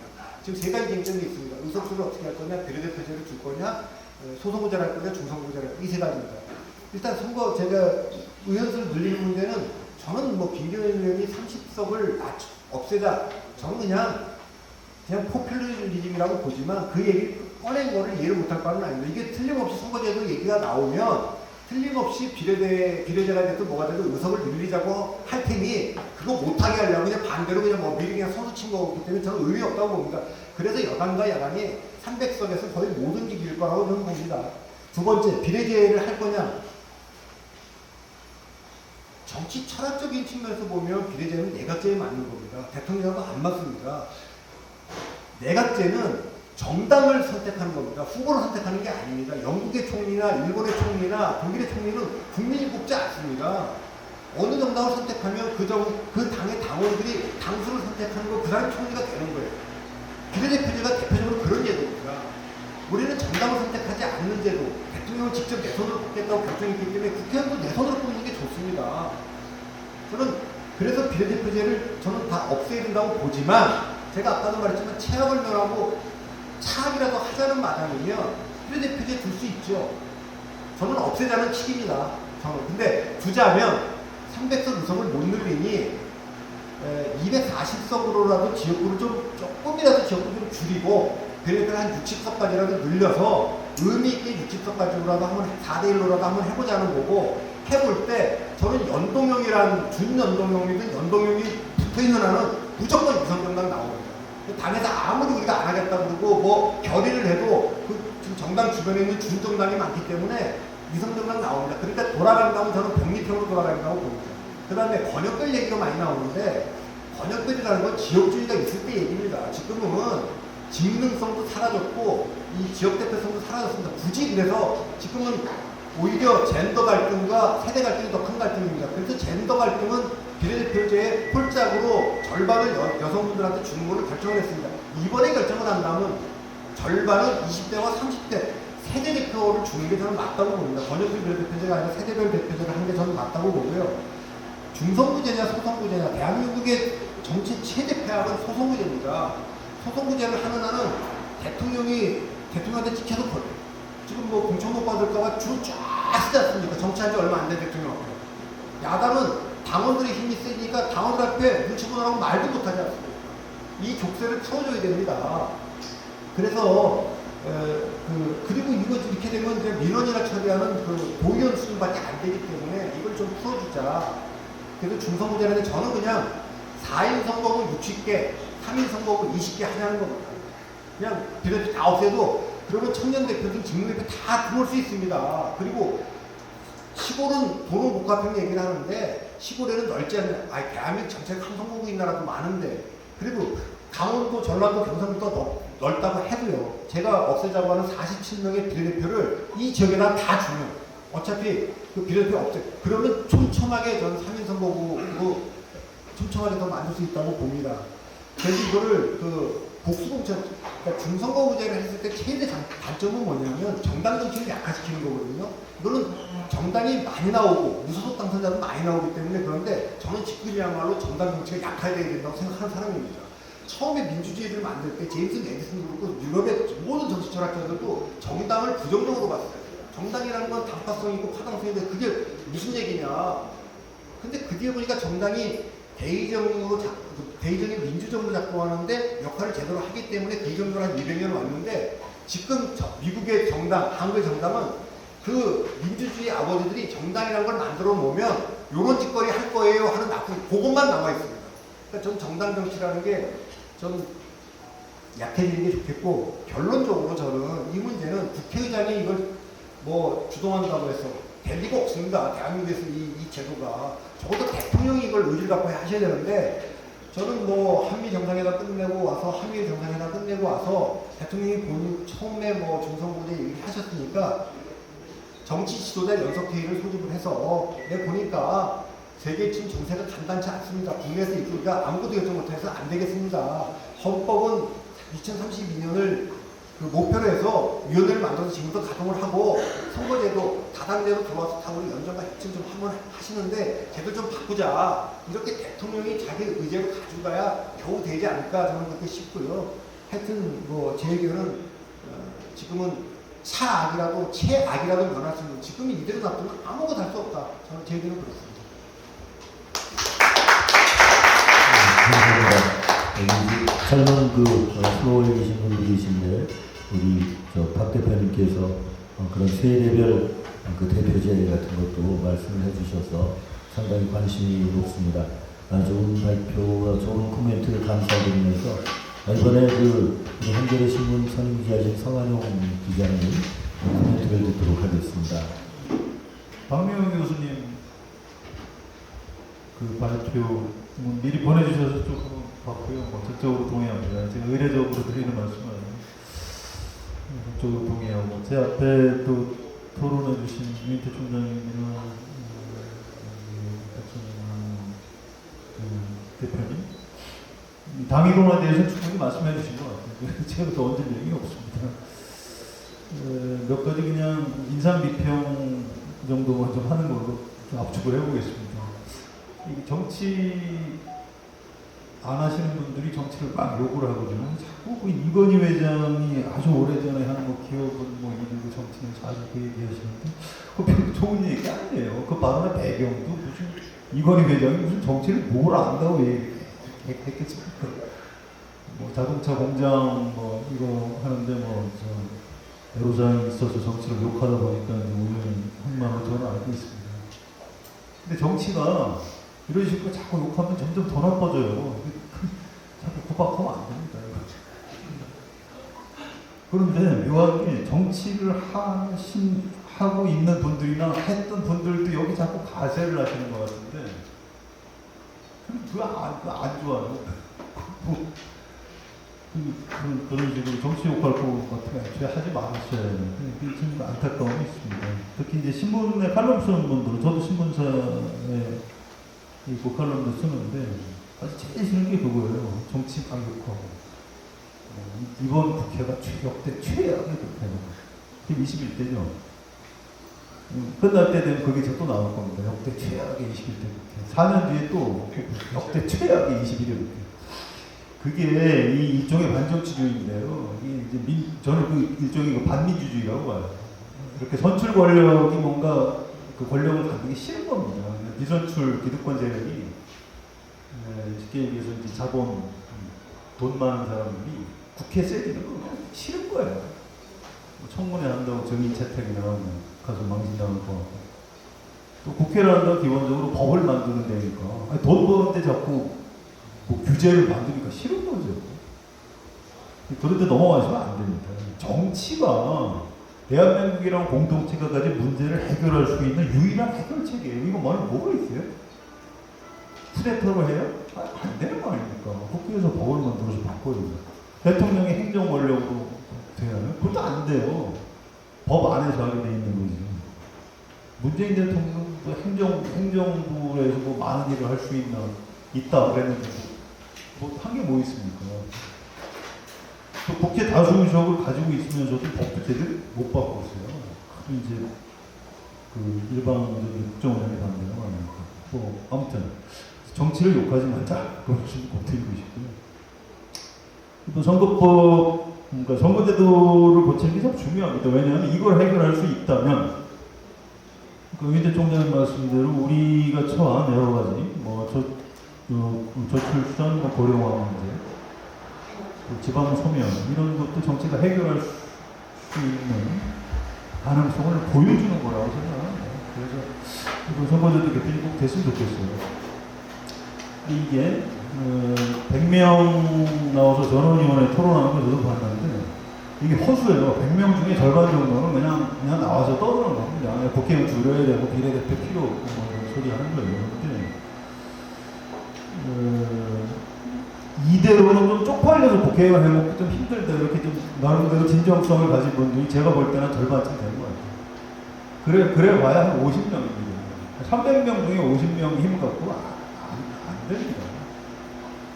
그래서 현실적으로 선거 제도를 바꾸려면 선거법이 아니라 선거 제도를 바꾸려면 박성민 대표 말씀대로 윤석열 대통령이 지금 힘 있잖아요. 나서야 되는데 이분이 뭐 중대선거제라고 던져놓고 그다음에 아무 관심이 없죠. 이재명 대표 관심 있나요? 거의 별 관심 없어요. 자기 사업적으로 어떻게 좀 넘어가는 거기에 관심이 있지. 그래서 제가 좀 친한 민주당 의원들한테 야, 이재명 대표 잘 설득을 해봐라. 이 선거제도 개혁의 깃발을 들면 당신이 그 사법적 리스크를 벗어나는 데 유리해질 것이다. 뭐 이렇게 하고 설득을 해라. 이렇게 말씀을 드리고, 국민의힘 의원 중에 친한 분들한테는 윤석열 대통령이 선거제도를 고치면 성공한 대통령이 될 가능성이 높다. 이렇게 좀 설득을 해봐라. 이렇게 말씀을 드려봤습니다만 어떻게 전달이 됐는지 잘 모르겠어요. 선거제도는 정답 저는 없다고 봅니다. 저는 아주 토론회나 이런 학술 세미나 가서 제일 좀 귀에 거슬리는 말이 뭐냐면 개혁을 하려면 제대로 해야 된다. 그래서 막 언론은 얘기해요. 어디 뭐 유럽하고 뭐 미국에는 저 비례대표가 없다는 등 뭐 영국도 그렇고 하는데 뭐 학자들은 뭐 그렇게 주장할 수 있는데 현실 정치인들은 그러시면 안 되는 거죠. 여기 대한민국이에요. 여기 벌써 우리나라에서 만들어진 헌법하고 선거제도에서 수십 년이 이미 진행이 됐습니다. 경로부전성이 있어요. 이거 한꺼번에 바꿀 수 없습니다. 그 입법권을 가지고 국회의원들이 무슨 천사예요? 나 다음에 뺏지 않다고도 좋으니까 나 이 선거법 찬성해. 이걸 기대를 하세요? 일반 회사 다니는 분들한테 그거 요구할 수 있으세요? 당신이 이 회사를 살리기 위해서 당신이 좀 잘려줘. 그러면 그럼 알았어. 그럼 무슨 소리냐? 그렇게 요구하면 안 됩니다. 이제 우리가 어떤 예술적인 타협 같은 게 좀 필요해요. 아까 박명희 교수 말씀하셨듯이 1988년에 그런 묘한 상황이 있었죠. 노태우 대통령이 이제 뭐 안기부에서 한 200석 한다고 그랬고, 제가 회고록 찾아보니까 김대중 대통령 그때 그 87년 대선에서 지고 3당을 하게 생겼는데 한 선거구에서 2명씩 뽑는 선거제도 하면 평균당은 다 떨어지게 생겼거든요. 뭐 거기다 또 소선거구제가 뭐 좀 더 민주주의적이라는 명분도 있고 그래서 이제 그걸 주장을 했고, 김영삼 총재는 그때 뭐 반대했는데 양김 씨가 분열하는 바람에 대선에서 졌으니까 다시 당 통합하자 이렇게 협상을 하는 와중에 좋다 그럼 김대중 씨 당신 요구사항대로 그럼 내가 소선거구제를 받아주겠다 이제 이렇게 덜 합의를 해서 발표를 했었습니다. 이제 그게 이제 이렇게 해서 이제 나중에 민정당이 좀 뭐 강행 처리도 하고 해서 선거제도가 됐는데 어쨌든 정치적으로는 노태우, 김대중, 김영삼 이렇게 세 분이 합의가 됐던 거죠. 그렇게 한 분량이 않다고 본 겁니다. 그런데 이번에도 좀 마찬가지라는 거예요. 이번에 어떻게 될지 모르겠는데요. 국민의힘에 무슨 몇 분이 다시 나와서 딴 살림을 차리 될지 잘 모르겠고요. 민주당이 깨진 다음에 이재명이 끝까지 난 내 체제로 총선 치르겠다 이렇게 고집을 부리면서 당연히 깨질 텐데, 그렇게 되면 양쪽에서 현역 의원들이 좀 갈라질 겁니다. 그런 상황이 되면 혹시 선거법 개정이 그 상황하고 맞물려서 좀 이루어질 가능성도 있는 것 아닌가. 민 대통령님이 이제 그런 말씀을 하셔서 저도 기사 쓸 때 한번 참고로 이런 좋은 아이디어도 있다라고 쓴 일이 있습니다. 아무튼 이거는 좀 우리도 필요한 것 같아요. 이 진인사 대천명이라고 정치 개혁을 해야 된다는 당위로 공유할 수 있으니까 최선을 다해서 여러 가지 아이디어를 모아보고 윤석열 대통령도 좀 더 이렇게 좀 우리가 좀 뭐라 세워서 정치 개혁 해야 당시 전공할 수 있다 이렇게 하고, 이재명 대표도 좀 더 닥터를 하고 이렇게 열심히 하다 보면 우리나라가 운이 좋다면 선거제도가 어느 날 갑자기 무지개 뚝딱 좀 개선이 될 수 있는 그런 순간이 오지 않을까. 약간 슬프지만 그런 예상을 해보고요. 저는 그럼에도 불구하고 기본적으로 좀 낙관은 논잖아요. 정치에 대해서 우리가 희망을 가지고 기다리다 보면 또 우리 스스로의 문제를 해결할 수 있는 역량을 가진 나라가 대한민국이고 대한민국 정치라고 생각을 합니다. 예, 이 정도 마무리하겠습니다. 네, 감사합니다. 내부 이제 그 토론 발제와 토론을 통해서 자연스럽게 이제 아마 이 플로우 계신 또 논의 자체가 어떤 그 대별도 되고 또 공통되는 부분도 있고 이렇게 진행이 되고 있는 것 같습니다.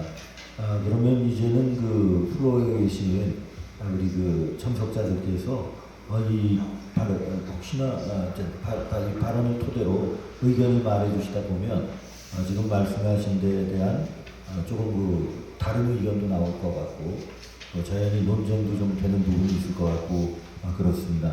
그럼 여기 그 이제 플로어에 계신 그 분들께 기회를 드리도록 하겠습니다. 저기 그 제 앞에 우리 문병호 의원님 와 계신데 아까 우리 유인태 전 의원님께서 말씀하셨던 제 3당을 가지고 출마하셔서 당선되셨던 경험도 있으신 것 같아요. 네, 우리 문병호 의원님 앞에 앉아 계시니까 먼저 여쭙도록 하겠습니다. 예, 문병호 전 의원입니다. 저는 뭐 제 3당 다당제를 평소에 정치 소신으로 갖고 있었고 그래서 국민의당 2016년 국민의당 창당에 앞장섰습니다. 저는 그때 기호 3번으로 나와갖고 23표차로 며칠 못 들어가지고 제가 그때 배지를 달았으면 좀 아마 3당 그 운동이 좀 더 활발해졌을 건데 앞장선 제가 낙선하는 바람에 3당이 좀 제대로 역할을 못했어요. 그때 국민들께서 3당을 국민의당 38석을 줘서 비례대표에서는 민주당을 이기고 2위를 했습니다. 그래서 거의 준선거혁명이 일어났는데 그 흐름을 이어가지 못했습니다. 왜냐하면 제가 낙선하는 바람에 그걸 주도하고 앞장서서 치고 나갈 사람이 없어져 버려가지고 그 3당 실험이 4년 만에 종집을 찍었죠. 그래서 지난 4년 후에 국민의당이 결국 소멸을 했다고 그렇게 평가를 합니다. 저는 우리 박성민 대표님 말씀하신 대로 지금 정치가 아무것도 할 수가 없어요. 양당 체제라는 것은 어찌 보면 이겁니다. 나는 못나도 상대방이 나보다 더 못나면 내가 이기는 게임이잖아요. 그러니까 양당 체제에서는 내가 잘할 필요가 없습니다. 상대방을 잘 공격해서 상대방을 무너뜨리면 내가 승자가 되는 거예요. 그러니까 양당이 자기 할 일 긍정적인 포지티브한 그런 정치를 하는 게 아니고 그저 상대방 말꼬리 잡고 상대방 공격만 주력하는 겁니다. 그래서 국민들이 상대방 나쁜 놈들이야 하면 내가 승자가 되는 거예요. 그러니까 열심히 포지티브하고 긍정적인 정치를 할 필요가 없어요. 네거티브 잘하면 내가 승자가 되는 겁니다. 그래서 양당 정치가 문제가 있는 거죠. 그리고 이제 더군다나 최근에 이제 그 SNS 시대에 팬덤 이런 현상을 맞물려 가지고 양당 정치 폐해가 갈수록 이제 이런 소위 말해서 공격하고 상대에 대해서 비난하고 비판하고 소위 말해서 싸움판 정치가 이제 일상화가 되는 이런 상황이 돼버린 것 같습니다. 그래서 이제는 우리 대한민국 정치도 좀 다당제로 가서 좀 더 다양한 세력들이 참여해서 뭔가 토론하고 생산적인 정치를 해야 된다. 그런 점에서 선거구제가 개편이 되는 이제 시점이 온 게 아닌가 저는 그런 생각을 해서 적극적으로 좀 앞장서서 일을 해볼 생각하고 있는데 아직까지 근데 뭐 뚜렷한 지금 움직임이 없는 것 같습니다. 저는 윤석열 대통령께서 중대선거 말씀하셔가지고 뭔가 좀 이번에 희망이 있는 거 아닌가 그런 생각을 했는데 아직은 좀 그때 한번 말씀 꺼내시고 그 뒤에 후속 조치가 별로 없어가지고 조금 아쉽지만은 아까 우리 성 기자님 말씀대로 이번 한미 정상회담 마치시고 오셔서 선거구제 개편에 적극적으로 나섰으면 하는 바람을 갖고 있습니다. 그리고 아까 이제 제가 오늘 말씀하셨는데 지금 대한민국 국회의원은 지방의원화돼 있어요. 지방의원화. 제가 늘 들은 얘기가 이겁니다. 제가 인천에서 국회의원을 했는데 인천 항만이 인천시에 미치는 영향이 20%라고 해요. 인천 항만이 20%의 경제적 파급 효과가 있답니다. 그러면 제가 지역구가 이제 항만에서 반대인 부평이 지역구에 있는데 제가 인천 항만에 1,000억을 예산을 따오면은 인천 시민의 20%가 혜택을 보잖아요. 근데 그거 안 합니다. 뭘 하느냐? 우리 지역 동네 경로당 하나 지어야 돼요. 우리 동네 경로당 하나 20억짜리 하나 지으면은 프레카드가 붙습니다. 문병호 의원 뭐 경로당 예산 20억 확보해가지고 프레카드가 붙고 아 잘했다 이렇게 칭찬을 듣고 하는데 인천항에 1,000억을 따져봐야 누가 잘딴 사람이 없어요. 그러니까 국회의원들이 전부 큰 주제나 대한민국의 큰 주제나 저출산 고령화 뭐 기후 문제 이런 큰 주제나 또 서울시 인천시 무슨 도 하면은 서울시의 발전, 인천시의 발전, 뭐 부산시의 발전, 대구시의 발전 이런 큰 전략과 큰 정책을 고민해야 되는데 그런 고민 안 해요. 우리 동네 도로 하나 10억짜리 놓을 거, 그 다음에 경로당 하나 짓는 거, 그 다음에 학교에 강당 하나 짓는 거 이거 따오면 표까지 붙거든요. 그래서 지금 우리 대한민국 국회의원들은 일부 간부들은 좀 이제 큰 정치를 생각하지만 다수의 국회의원들은 머릿속에 우리 동네, 이게 좀 와서 지금 사실은 서울시의원, 구의원들이 해야 할 일이에요. 서울시의원, 구의원들이 도로 놓고 경로당 짓는 거지 뭐 국회의원들이 하는 건 아니잖아요. 근데 국회의원들 사고가 전부 그런 데 가 있기 때문에 이 국회가 제 기능을 못하고 있다. 뭐 그런 생각이 듭니다. 뭐 이 문제에 대해서는 참 뭐 저도 할 얘기가 많지만은 뭐 이 정도로 그치고 또 오늘 박명호 교수님하고 토론자들이 말씀하신 전적으로 동의를 하고요. 아무튼 꼭 중대선거구가 관철됐으면 좋겠고 또 정의호 의장님께서 정치 이제 뭐 대통령이 되시든지 아니면 이거 하나 만드시든지 해서 뭔가 정의와표 역정을 하나 남기시길 바라겠습니다. 이상입니다. 감사합니다. 우리 발제하신 박명호 교수님께서 이제 쓰신 칼럼에 보니까 비례성의 문제 한번 제기하신 적이 있으신데요. 지난 총선에 예를 들면 지역구 투표에서 49.9%를 득표한 더불어민주당, 41.5%를 득표한 미래통합당, 지금 국민의힘, 지역구 의석은 불과 1%, 득표수는 한 8% 차이가 났는데 지역구 의석은 163대 84, 거의 과반의 차이가 나고 있는 이런 비례성의 심각한 문제도 말씀하셨고, 이제 문 의원님께서 제3당으로서의 어려운 말씀하셨는데 앞에 발표에서도 다원주의, 연합주의 이 말씀, 다당제에 대한 언급도 계셨습니다. 그래서 여기에 대해서 아마 우리 박명호 교수님 좀 코멘트를 들어보면 어떨까 싶은 그런 생각입니다. 지금 우리나라에는 해외에서 경험을 했거나 해봤거나 그래서 알려졌거나 그런 좋았었다라고 하는 제도가 거의 다 들어와 있습니다. 2002년도부터 정치개혁의 시대가 시작이 돼서 선거 때마다 지방선거면 지방선거, 대선이면 대선 앞두고 항상 정계 특위가 있었고 거기서 항상 많은 제도 개선이 이루어져 왔습니다.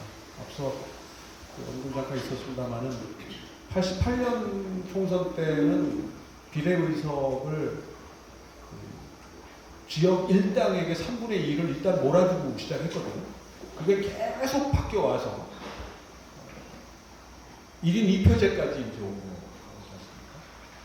2004년 총선 전까지는 1인 1표였다가 1인 2표제로 바뀐 것도 평등선거의 위반이라고 하는 측면에서 제도 개선이 이루어진 거고, 그래서 앞으로도 더디지만 기대보다는 조금 미약하지만 계속 제도 개선이 있을 거고 저는 나아질 텐데, 그러면서 보면 우리 박성민 대표님의 2032년이 적절한 타이밍일 것 같아요. 현실적으로는. 좀 이제 다만 우리가 성격이 급하기 때문에 좀 빨리 했을 수도 있지 않겠느냐라고 하는 거. 그러면서 보면 좀 시간이 필요한 문제고, 이게 성한우 기자님 말씀대로 정치인들에게 항상 이상적인 것만을 요구하는 것도 좀 무례한 요구일 수 있는데, 그때 어떤 기존의 이해관계를 어느 정도는 지켜주면서 좀 더 나아질 수 있는 방법.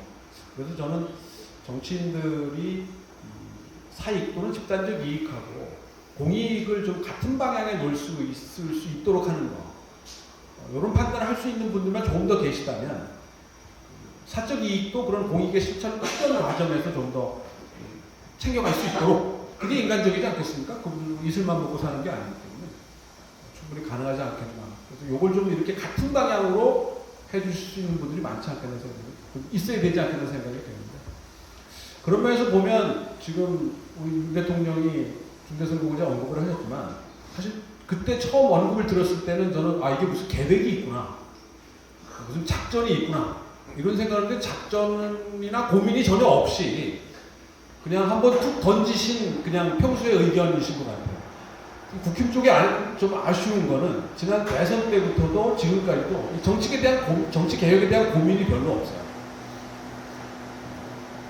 이쪽에 계신 분들의 특징일 수도 있는데 이 공동체에 대한 문제에 대한 고민이 별로 없는 거 아닌가 하는 좀 아쉬움이 있고 반대로 민주당 쪽은 지난 대선 이전부터 대선 때부터만 해도 공수표가 엄청 많습니다.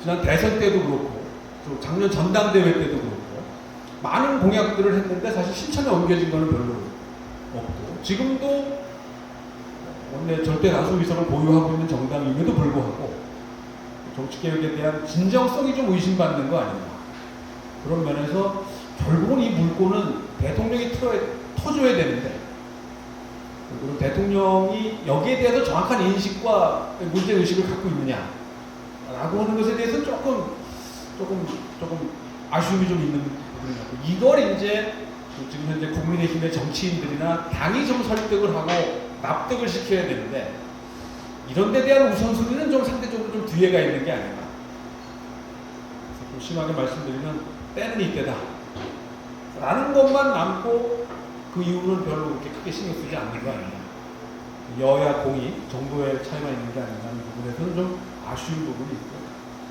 그런 면에서는 언론에서 학계에서 시민사회에서 많은 요구를 압박을 해야 되지 않나 생각합니다.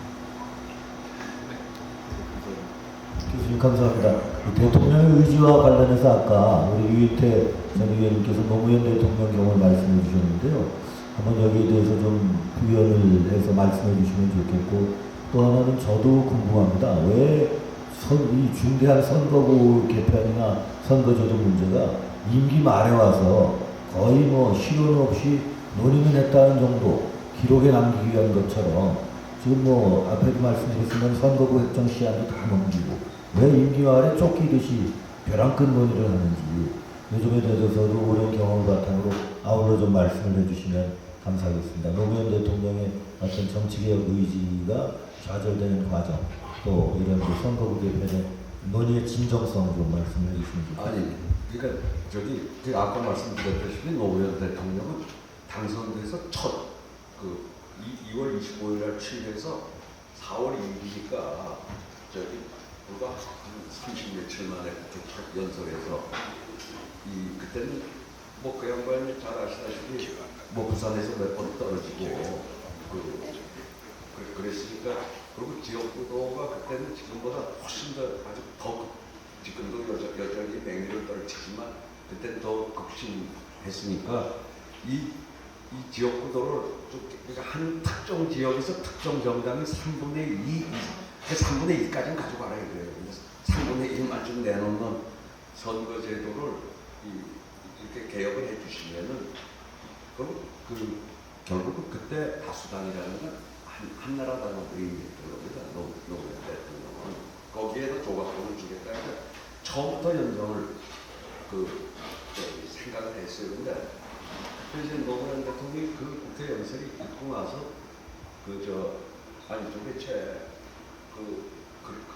그렇게 해가지고 어떻게 좀 대통령 당선된 지 얼마 되지도 않았을 텐데 그때 제가 이 얘기가 그렇게 기억에 남아있어요. 요약 좀 생각해 보죠. 양당이 의원총회를 따로 해가지고 그러면 이제 거기 확정 편향도 있고 해가지고 서로 막 해서 나중에 이게 원내 총무 때 대표가 원내 총무끼리 협상해서 나온 결론하고 합동의원총회를 해서 두 당이 거기에서 자기 토론을 해가지고 어떤 결론 나오는 도출되는 결론하고 어느 게 더 낫겠냐 못하지 않을 거다. 양당이 따로따로 총을 해서 이건 절대 안 된다고 이제 해가지고 어느 총무관 도출하는 결론과 전체 같이 합동의원총회에서 자유 토론을 해서 나오는 게 오히려 그쪽이 더 나을지도 모른다. 그러니까 이제 저쪽에 무슨 음모가 있지 않나 그런 서로 정당 간의 불신 때문에 더 어떤 정책을 하나 놓고든 이러는데, 그러니까 원래 여기 정권을 출범하면서부터 연정을 생각을 해야 되는 거예요. 다만 이제 조건이 아까 말씀드린 대로 선거제도 이 극심한 이 지역구도에 선거구도만 좀 이번에 어쩌다가 그럼 그때 뭐 열린우리당인데 탄핵 때문에 처음으로 152석인가 이쪽 계열당이 해봤지 맨날 과반은 아니라 압도적으로 그쪽이 다수당 제1당 내지는 하여튼 과반 정당이었으니까 그때도 뭐 당연히 다수당 내 다수연합에게 조각권을 드리겠다고 하는 건 처음부터 이렇게 연정을 염두에 뒀던 거죠. 예. 됐습니까 이렇게? 네, 하나 왜 선거 제도에 대한 논의가 벼랑 끝에 몰려서 이루어지는지 저는 임기 말에 그 부분 지켜보시면 아니 선거 제도가 국회에서 뭐 맨날 선거법은 선거구 협상만 했지 선거 제도를 가지고 논의를 했던 거는 지난번에 20대 말이죠. 20대 말에 처음으로 선거 제도를 가지고 이쪽은 연동이 위성정당생이 엉망이겠지만 지금의 이 제도는 그때 처음으로 선거 제도를 가지고 국회가 본격 테이블에 놨지. 그 전에 선거법 협상이라는 건 매번에 뭐 그것도 꼭 그래요. 호남이 하나 줄면 영남도 하나 줄고 막판에 어떻게든지 뭐 이리저리 짜집게 해가지고 영호남에 항상 인구 줄는 데가 그쪽이니까 그것만 가지고 실은 막판에 가서 하는 게 맨날 선거법 협상이었지 뭐 선거 제도라는 문제를 가지고 한 적이 있었나요? 그거야 또 막판에 가서 하게 돼 있는 거고. 사회자가 너무 나서는 것 같아 죄송합니다만 당시 우리 정의열 의원께서 아마 한나라당 소속 의원이셨을 것 같은데 기억하십니까? 우리 유 전 의원님. 사실 노무현 대통령 2003년이었잖아요. 그때 만약 유인태 정무수석이 저를 조금 잘 봐줬으면 이런 이야기를 좀 했을 텐데 저는 오늘 금시초문이에요. 사실 기억이 안 나요. 물론 세월이 20년이라서 노무현 대통령께서 이제 시정연설 하면서 그런 이야기 했다는 기억이 안 나는데 그때 제가 홍사덕 원내총무에 내가 수석 부총무였다고요. 그러니까 정무수석이니까 나하고 인원을 할 만한데 사실 인포메이션 줬으면 저도 좀 당연히 작당을 좀 해줄 텐데 기억이 안 났어. 또 그렇고 뒤에 이제 마지막에 가서 이제 연정이 된 기억이 납니다만. 그리고 제가 나온 김에 오늘 성한용 대기자님 말씀을 듣고 제가 조금 어왔어요. 우리 정치에 상당히 그래도 미래가 있고 희망이 있다고 해서 참 제가 굉장히 존경하는 언론이거든요. 그래서 제 말을 믿어도 되나 하는 생각이 들면서도 믿고 싶은 그런 생각이 드는데 최근에 이제 송정길 대표 이야기도 나오고 또 지금 우리 윤석열 평생 검찰만 하신 분이 갑자기 대통령도 되고 그 뒤에 일어난 여러 가지 이제 당내나 제가 지금 국힘당의 상임 고문 회장이거든요, 제가. 그래서 이제 그런 지금 민주당의 대표 또 여러 가지 하여튼 정치를 보면 이거 정말 지금 제3당이 정말 나와야 될 때가 됐지 않느냐. 이대로 가서 과연 정치가 미래가 있겠느냐 이런 걱정을 제가 하면서 지금 부산에서 살고 있는데 오늘 생각을 다시 한번 해봐야 되겠다는 생각이 듭니다. 희망을 좀 가져볼 생각도 해봤고요. 그리고 이제 나온 김에 우리 박성민 대표께서 권역별 비례대표 그건 제가 사실 국회의장할 때 주장했던 건데 오늘 말씀 들어보니까 제가 그때 권역별 비례대표 이야기한 것은 사실 부산 출신 서울 사람 이런 국회에 많잖아요. 대부분이 이 광주 출신 서울 사람이 국회의원되고 말이죠. 그래서 권역별 비례대표를 하면서는 그 지역 사람을 그 비례대표를 줘서 그 지역의 목소리를 좀 더 이렇게 많이 하는 게 좋지 않겠나 싶은데 오늘 말씀 들어보니까 지금 또 시대가 또 세대 간의 차이가 많고 하니까 또 젊은 세대의 정치가 미래를 봐서도 굉장히 중요하기 때문에 그 두 개를 같이 믹스가 가능하지는 않겠느냐. 권역별로 하되, 제가 주장하는 그런 식으로 하되, 50세 이하로 한다든지, 그런 세대, 또 30대 몇 명 살고, 이걸 가능하지 않겠나는 그런 생각이 들었다는 제가 말씀을 드리고요. 그 다음 나중에 드릴 말씀 있으면 제가 아주 많이 말씀드리는데, 우리 권 의원님에게 한 말씀.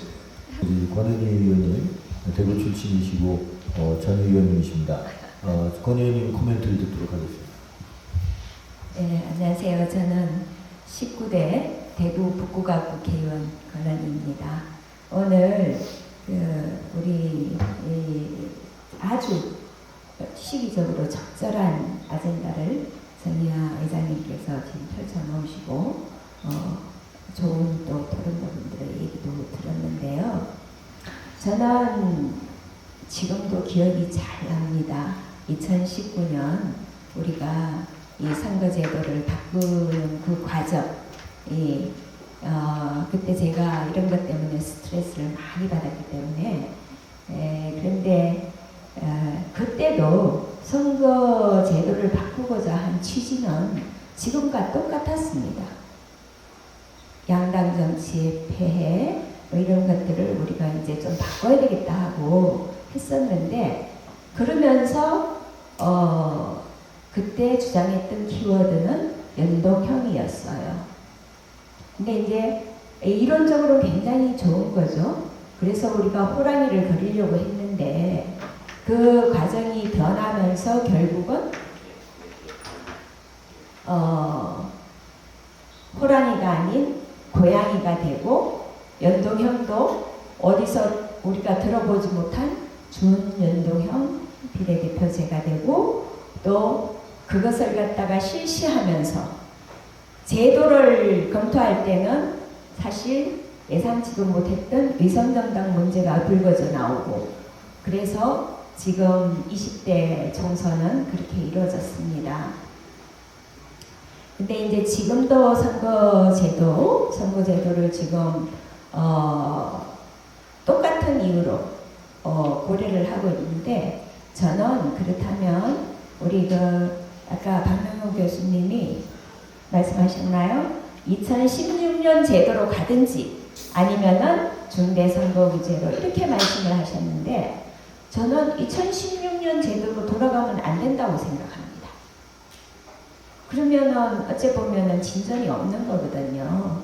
우리는 지금보다는 좀 더 나은 방향을 찾아야 되기 때문에 어쨌든 지금 국회에서 논의하고 있는 중대선거구제로 가야 되는 게 맞는 것 같고요. 또 중대선거구제로 가면서 국회에서 제도를 만들 때 그 제도상에서 벌어질 수 있는 꼼수, 이런 것들도 충분히 제도를 정하면서 그 제도에 포함을 시켜서 방지를 해줘야 되는 게 맞다고, 그만큼 철저하게 준비를 해야 된다는 생각이 들고, 그 다음에 비례대표는 그야말로 대표성에 충실해야 된다.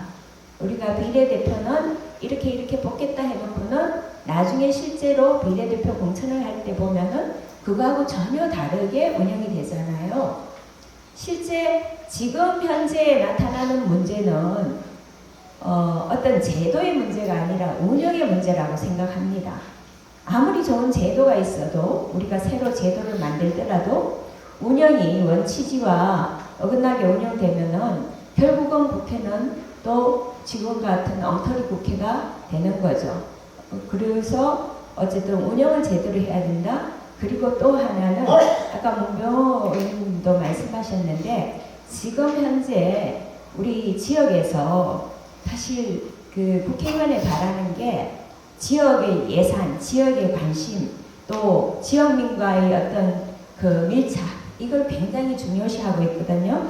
그러다 보니까 국가적인 문제점들, 국회의원들이 해결해야 되는 문제점들이 점점 등한시되고 있는데 우리가 지금 빨리 해결해야 될 국가적 문제가 굉장히 많습니다.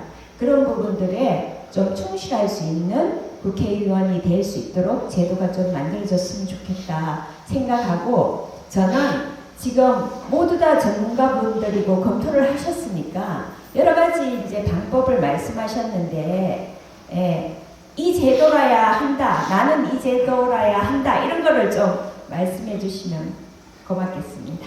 감사합니다. 권유님 감사합니다. 참고로 해서 우리 정 의장과 권 의원님 발언 계셨는데, 우리 박성민 대표님 그리고 성한영 기자님 발언하신 데 대해서도 말씀이 계셨어요. 그래서 거기에 대한 이제 좀 부연 설명을 해주시면 감사하겠고, 아직 최영두 의원 오셨습니다만 아직 조금 보신 것 같습니다. 네네. 최영두 의원님 오늘 앞으로 토론자 중에 한 분입니다. 네, 오셔주시죠. 그 경남 창원 마산 합포 출신 그 의원이시고요. 문화일보 워싱턴 특파원 등을 역임한 그 언론인 출신이십니다. 대통령실을. 네. 네. 제 경력 중에 중요한 경력을 맡으시는데 제가 국회 대변인이었습니다. 국회 대변인 하는 바람에 국회에서 놀다가 꿈에 빠져가지고 헤매다가 간신 국회의원이 됐는데, 지금 오늘 상황, 오늘 지금 특검법하고 그다음에 간호법에 대한 표결이 이루어지는데 굉장히 어렵습니다. 어려운 상황에서 지금 저희들이 잠깐 본회의장에 나왔습니다. 그 특검법에 대한 거부 의사를 단체적으로 밝히기 위해서 지금 잠깐 나와서 원총회 중인데 이 시간밖에 없어서 잠깐 걸렸습니다. 간호법도 그렇고 특검법도 그렇고 잘 아시겠지만 이미 다 밝혀지고 다 실효성이 없는 문제. 더구나 민주당이 지난 5년 동안 다수 다니면서 정부일대로 똑같은 법안이었는데 그때는 사회적 갈등을 위해서 하지 않다가 지금은 정책적 의도를 가지고 사회적 갈등을 최대한 증폭시키는 방식으로 이 법안을 밀어붙이는 것 같습니다. 어차피 대통령이 거부권 행사하면 의사한테 원망받을 일도 없을 테고 자기들은 일정 특정한 청의 지지를 확보할 수 있거나 또는 그렇지 않더라도 전국을 흔들 수 있다, 이런 계산 같은 게 참 불행합니다. 이 모든 것이 사실 선거법 때문입니다. 지난 선거 때 전국적으로 굉장히 그 당시에 국민의힘 전신인 미래통합당이 아주 부진했지만 전국적 얻었던 표는 득표율은 40%였습니다. 41%고 민주당이 49%였습니다. 그러니까 득표율 격차 한 8%포인트 났습니다. 만약 그 득표율대로 의석수가 가려졌다면 민주당은 150석이 좀 못했을 테고 우리 당은 120석 정도 됐겠죠. 그러나 실제로는 그렇지 않았죠. 실제로는 민주당과 더민주당은 180석이 넘었습니다. 이건 거의 슈퍼 절대 의석이죠. 모든 걸 다 알 수 있는 의석이 됐습니다. 이게 이제 절대 반지처럼 돼가지고 모든 다 한 것들이 있습니다. 국회의장, 정의회장께서 계실 동안에 확립했던 국회 선진화부 기둥을 다 무너뜨렸습니다. 첫 번째는 안건조정위원회, 두 번째는 정의회장께서 여러 가지 어려움을 무릅쓰고 2년 내내 지켰던 예산의 시한 매출이 막 그런 판이 되었는데, 자, 정치를 복원하기 위해서도 그러면은 비례성과 대표성을 복원하는 게 매우 중요하다. 여기에 대해서는 다 동의를 합니다. 그리고 우리 당이 가장 어떻게 보면 큰 피해자이기도 하고, 정의당은 자기들이 피해자라지만 사실은 전국적 득표를 보면 비교가 안 되기 때문에. 근데 가장 큰 문제는 수도권입니다. 수도권 121석이었는데 수도권에서 의석수 차이는 6배 차이 납니다. 103석 대 17석. 근데 득표율은 어떠냐? 득표율은 국민의힘 40%, 민주당 50%였습니다. 만약 그 득표율대로 표가 갔으면은 민주당은 수도권에서 1석, 2석 정도. 우리는 40이니까 한 50석 정도. 그럼 이제 균형이 이루어지고, 국민의 뜻은 그런 것이었습니다. 국민이 당시 미래통합당이 좀 부진하고 못나도 이 정당으로서 견제를 확실히 하게끔은 표를 줬는데, 이 소선구제라는 것이 완전히 특히 수도권의 인구 가밀로 인한 이런 점 때문에 그 정폭이 아마 선거 역사상 이런 소선거제를 채택한 나라에서도 이렇게 최악의 선거 결과가 나오는 것은 어떤 성자 독식이라고 하지만 왜 그런 거 보면 우리가 수도권 과밀이 그만큼 심각하기 때문입니다.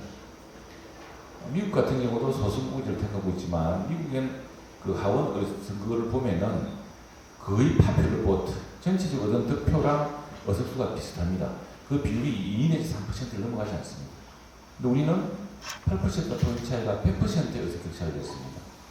12%의 의석 격차가 600%의 의석, 이런 정말 불가능한 일입니다.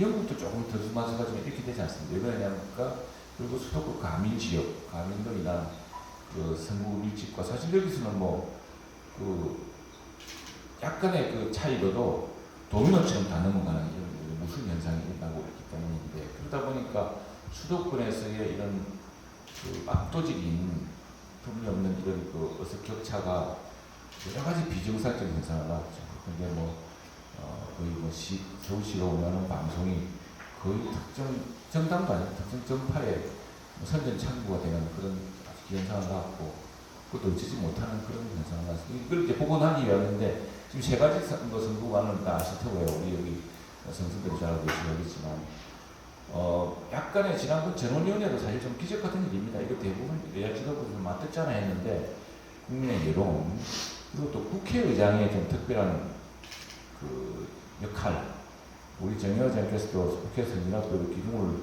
확립하고 또 그 실질적인 첫 전목을 만든 중요한 기둥을 세웠지만 지금 의장께서는 아마 국회법 선거법을 꼭 바꿔야겠다는 강력한 의지가 갖고 있는 것 같습니다. 그래서 좀 상당수 의원들과 국회의장께서 맞아져서 전원위원회를 했죠. 전원위원회를 했는데 이게 헌정사상 세 번째 일입니다. 굉장히 드문 일입니다. 70여 년의 국회 역사상 딱 세 번이 있습니다. 그랬는데 별거 없지 않느냐, 결국 말잔치로 끝나지 않느냐 해서 그렇지 않습니다. 100명을 아무 제재 없이 마음대로 다 했습니다. 해다 보니까 그 대개 어느 것이 제일 유력한 방법이 되겠다는 공론이 좀 모아졌습니다. 이게 이제 민주당은 소선거제 우수했고, 왜냐면 민주당이 제일 유리한 제도니까요. 그 다음에 중대선거구하고 또 중대선거구 중에 아주 좀 확대된 형식의 대선거구제에 대한 걸 합쳐보면은 중대선거구, 대선거구에 대한 논의가 100명 중에 가장 많았습니다. 그리고 소선거구제 있었고, 근데 또 하나 더 유의미한 점은 국회 출입기자를 상대로 여론조사를 했더니 국회 출입기자는 논의 전체를 다 지켜본 아주 그 배심원단 같은 입장이 되는 사람들인데 중대선거구가 제일 합리적이라는 비율이 한 60%가 됐습니다. 이런 것들이 이제 향후 진행될 논의에 큰 시금석이 될 것이다. 여기서부터는 이제 양당의 지도부라든가 중대한 이제 리더십이 필요할 텐데 지금까지 그래왔듯이 이거 시민사회와 또 국민 여론 또 국회 내에서 자신의 그 당선 유불리를 벗어나서 당리당략을 벗어나서 정말 국민과 국민 여론과 동떨어진 국회를 더 이상 해서는 안 되겠다. 나라 망칩니다라는 그런 각오가 지금 여기까지 왔는데 이제 지금 오늘 이런 사태를 겪으면서 상당히 좀 이 개혁적인 어조조차도 상당히 상심하고 있을 겁니다. 이렇게 양분된 정치를 보면서 이게 과연 될 것인가 알겠지만 여러 언론의 관심, 국민들의 오늘 이런 토론회들이 계속 주동력을 발휘한다면 여야 지도부는 결국 정치개혁 한다더니 결국 안 할 거냐 안 하는 이런 중대한 질문에 직면하게 될 것이고 그런 것들이 무엇인가 새로운 변화를 일으켜야 된다는 압력을 적용할 것 같습니다. 그래서 오늘 이런 토론회도 그런 좋은 계획이 될 것 같아요. 마치겠습니다. 말이 길었습니다.